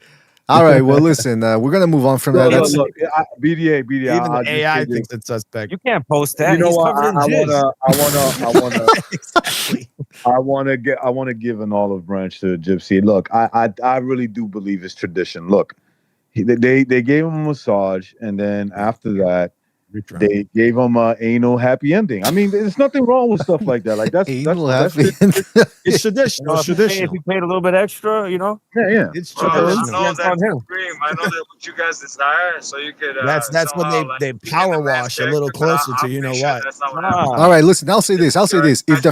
If the Fury AJ fight happens and Fury lays out AJ cold, Gypsy's gonna have the last laugh. So you guys better watch it. That's all I'm saying. They gave him a Thai colonoscopy, right? Don't worry about it, bro. That's all I gotta say. 100% AJ winning. Wink, wink. 100%. Okay, then let's move on. Okay, then let's move on, guys, because we spent too much time on this already. We'd already covered this, by the way, yesterday, but it was so good we had to go for round 2, just like Tyson Fury did. But anyway, look, the point is this, man. We had You gotta do more. We had Rolly Romero and Teofimo Lopez initiated right back into the Versace temple, and we're gonna have to play this and pause it every so often so we avoid any copyright issues. But right off the bat, let me just at least play the intro, man, because it's a very good intro, I must say. Hold on a second. As you can see here, look at that. Look at the graphics. The guy's getting good. He's getting good. Some good After Effects action right there. Anyway, let's fast forward to the number. Okay, so now this is the introduction here. I'm just gonna play you the audio and then I'll put some little video. But this is how. Well, I mean, I'll let you guys hear it. Oh, hold on. It's phone and Prime Video. Rolly, want to start with you first. It's no secret the two of you guys, longtime friends. Talk to us about the first time you guys met and how you two clicked, basically, to become friends. So there you go. So the first question is, and we already saw a similar line of questioning when Lopez and Shakur Stevenson were in the Versace temple for their fight a couple of months ago. Remember that they asked the same question. What do you guys recall about first meeting? And you guys were saying that it's almost like they're like high school stories, like a boyfriend and girlfriend. Like, you remember when I first saw you? Yeah. When did you? I was like, come on, man. I don't know what's going on here, but you remember the first time we flirted? I mean, that's it's first of all, people are gonna take that out of context. By the way, I'm just letting you know. But second of all, it's true. It's bizarre. It's a bizarre line of questioning. I looked in your eyes. It's a bizarre line of questioning, man. We met on May 23rd of 2015, and he was warming up. Damn, you remember the day and the year? He's like a girl. He's like a girl. But is it because he's autistic or something? Is it possible because Romero's kind of on the spectrum? It was the middle of summer. It was a hot, crispy day. And I'm the girl in the The relationship. flowers were in bloom. I remember. It was he smelled. He was wearing a crimson red blouse. His cologne. With some I skinny just couldn't get jeans. enough of it. I was He wearing just got a a blouse. pump. He just had, his dad just gave him a reach around. Oh, so you know he had a jeez, good pump. we're back. Oh to my it. God! He had a Who good is that guy? Is that Rolly over there? Oh my God! I was wearing my favorite summer dress, and he noticed me. Oh man, we're not gonna get through this clip, man. I noticed Oh, him. go ahead, He did a leaping booty bump into my face. I'm mad dogging out because I like to mad dog people. No, and it's crazy. He says I raw dog people. He said. So before I didn't have my glasses, I used to wear glasses, right? Because I didn't do I did PRK or I did LASIK, right? So I'd be like mad dogging people. So everybody call me like Clark Kent because I take off. Okay, so he starts talking about how he was mag dogging him, but then they became friends. All right. Oh. Now He motorboat in his chest. this is the next clip. Okay, this is the one that everyone was playing on Twitter. So check this out. We would just hang out. We would talk. Rolly's very, he's not very shy about anything when it came to his past. Yeah, he'll Oh show my you God. things that I've probably seen this man's Johnson more than I've seen mine. Oh my God. What? Yeah, I believe that. I definitely believe that. Man, what does that have to do with his past? What has to do with his past? His dick. Right. He's like, he's really open about what he's into. I've seen his dick 1,000 times. He's really open about what he's done in the past. I've seen his Johnson. What, he's hitting on you? I mean, boxing is selling homosexuality, but go ahead. I mean, maybe it was some sort of like a tradition, right? Maybe that's a tradition in their gym, just like Tyson Fury getting. Right. You got Tyson Fury, this big 6'9" ogre-looking dude, getting turned out in Thailand. And now you got these two, he's getting turned out. He's getting digged down in Thailand. He's shooting ping pong balls out of places he shouldn't be. You got these two dudes over here sharing their fucking, their love for each other. It's strange. What the beep? Let's hear that again. Talk. Rolly's Why is there a Connect very, 4 in front of them? Because they're gonna be playing later. We ate. We would just hang out. We would talk. Rolly's very. He's not very shy about anything when it came to his past. Yeah, he'll show you things that I've probably seen this man's Johnson more than I've seen mine. It's crazy. All the videos this man has. So he's showing you videos of the chorizo. The chorizo and arroz con pollo and all that, bro. I changed a lot. What? He has. That's what changed a lot. But come on, guys, are you surprised? This is the guy that was accused of shoving his flaccid dick down a woman's throat, and he's also obsessed with feet. Are you guys surprised? Are you guys surprised that he would go around whipping it out to people? You know what? Here's a couple of things, right? Here's a couple of things that stick out to me. So you're right about Rolly, right? Mm-hmm. Doing that shit. And then on the other end, you got a kid who apparently slept with his father in the same bed till he was like 16. And then we got the videos of him sticking his ass in front of sparring partners' faces and his father going, "Oh my God. Oh my God. Oh my God. Do you see the buns on that guy? I went mad dog on it." Yeah. The last time you were in the seat, Rolly, you appear to be, and I know you thought you might be on the verge of fighting Devin Haney in a unification fight. I know you had said that during that time period, everything was done on your end, and now the ball was in his court. What exactly happened? Okay, so they're just talking about how Rolly starts talking about how Lopez didn't want it initially, and then Lopez starts, and then he says, by the way, the only fight that matters is me versus Lopez. Everyone else, they're a bunch of flambés. He said. Then let me fast forward here because apparently these guys know each other very well, and I don't know if it's going to be a good fight since they know each other too well. BDA. That's true. That's true. Yeah. When you're they know each other carnally. That's the Silvers always goes to carnal. But did you see in the recent interview where Rolly was talking about how he loves Tio? He's like, I love him. Yeah, I didn't see that one. He says he only fought. He says, I wanted to give him an opportunity after his loss. Yeah. Told him that you would get another world title shot. You know what? All jokes aside, right? If you're in the business of boxing to make money, that is a good friend, right? So I'm gonna you lost your last fight at a different weight class. You lost your belt. Now I'm gonna give you, as a friend, I'm gonna give you the opportunity. Wow. To make some money, and if you beat me, I mean, you can make more money the next rematch, and we could get paid twice. Yeah, right. So that is a good friend. Glad that you brought that up, recognized, because that is a sign of a true friend. Mm-hmm. Hey, we're both fighting. Let's fight. I'm your friend. Help me make some money. I'll give you an opportunity. Opposed to these fucking guys on the other side, like Shakur Stevenson, Keyshawn Davis, the little rat pack. Yeah, these guys that refuse to fight each other. Act like they give each other reach arounds all day. Like, come on, man, we're in the trenches. I would never fight him. Why would I do something like that? Like, that's the most ridiculous shit I've ever seen in boxing. So, it's my brother. This is an example. Like, look, these guys know each other really well, obviously, right? So and even then, they're looking out for each other. So, it's like, this is the type of shit you need to see more of. Not so much the reach arounds, whatever. You know, I've seen his. You keep saying Richards. Richard. No, but we don't know that. We don't know that in boxing. But the fact that they're fighting each other and they're saying, "Yeah, we're friends and we're gonna fight for a belt." Yeah. I'm pretty sure BDA. You remember Bronco McCart, right? Of course, yeah. Bronco McCart. Bronco McCart and Winky Wright were the best of friends. They were like, in terms of like boxing in the industry, these guys got along very well. They fought each other 3 times, and when they would fight each other, they were really trying to beat each other up. Yeah. Okay. To the point that in the last fight, the third fight, Bronco McCart was low blowing Winky Wright so much he got disqualified. Yeah. They said, listen, but he was like, man, that's still my friend. I think he just had a bad night. That's all. That was his reaction. He went crazy. I don't want to defend these guys, but I think they're real close friends, and I think the reason why Lopez said that is because I think Rolly's a very perverted dude, bro. Like, you got one of those friends that like, I'll fuck this girl, I'll fuck that girl. Look at this, I'm fucking this girl. I think that's what he meant by that. He showed his shit, his churro to them a bunch of times. Yeah, there's some guys like that. They're really perverted, super perverted, bro. They'll be like, you know what? I fuck this girl and I fuck that girl.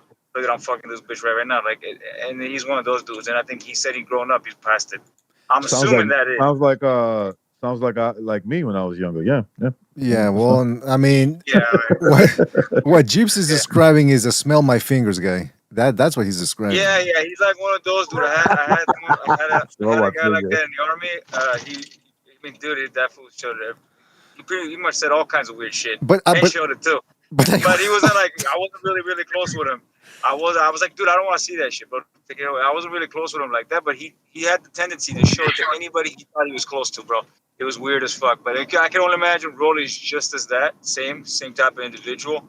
And he's like really close with Tio, so he probably done that. But I want to go back to what Sober said, that it's true. These dudes are. Yeah. What's the common denominator between Rolly Romero and Teofimo Lopez is that they fought Rolly's fought Ryan Garcia, Tank Davis. Now he's fighting Lopez. Lopez. He's fought Isaac Cruz. Lopez has fought Lomachenko, Josh Taylor, Shakur Stevenson. These guys aren't fighting each other. Shakur Stevenson fought Lopez, and then he fought some of the guys at 130, and then he blew weight against Conceição and hit him in the balls 20 times. Tank Davis hasn't fought anybody other than, and so yeah, it's true. And then when they do want to fight each other, or they're even thinking about it, they spend hours on Twitter talking about, 70-30, 70-45, 60-35, 45, or whatever, the catch weights. And meanwhile, these guys, they just get together. It's like, hey, let's make some money. We used to be friends. They're still friends, by the way. That's what I wanted to get to. That there's no real animosity here. And I think that's what... Be friends after the fight. Yeah. They'll be friends after the fight. And I think they might still try to rip each other's heads off, but stylistically, I don't think it's going to be that eventful a fight. But when they throw punches, I do think they're going to try to knock each other out. So these guys don't take it that personal, whereas the other guys, they can't stand losing to one another because they know that friendship's gone. Because for them, boxing is not a sport for them; it's personal. That's why a lot of them bend the rules or downright break the rules, because for them, winning is not about wanting to find out whether they were really the superior boxer. For them, winning is the only thing that matters, no matter how they do it. Which I don't understand how they can sleep at night doing that, but whatever. Let's keep listening to this here. You've said that you know Rolly very well. You know what triggers him. You know some secrets that people may not know. Oh. Mm-hmm. Is that something that will assist you in the fight, where you know a guy that well? Well, the thing is, like, you can know someone for so long, but then as they go into their spiritual journey and stuff, things could change in that time, right? I could trigger certain things. I could say certain things. Don't know if that even resonates anymore, right? So, and that's from him just going on his concourse with God, and with his belief and how he's... Yeah, I don't know what that means, man. Concourse. Let me look it up. I don't know what that... Was he trying to sound his... He's just trying to sound smart. He means it's course. Maybe it exists. Maybe the word concourse. A concourse is a large open... It's a word, but it's not. He's not using it right. Exactly. It says a concourse is a large open space or hall where crowds gather. Okay, so... he doesn't know. I'm saying, yeah. He doesn't know what the fuck he's talking about. Yeah. Remember when he told people, like, the first human was Lucy was a black man. Y'all got to do your fucking research. he was lecturing them. It's like, hey, you motherfuckers are the dumb ones.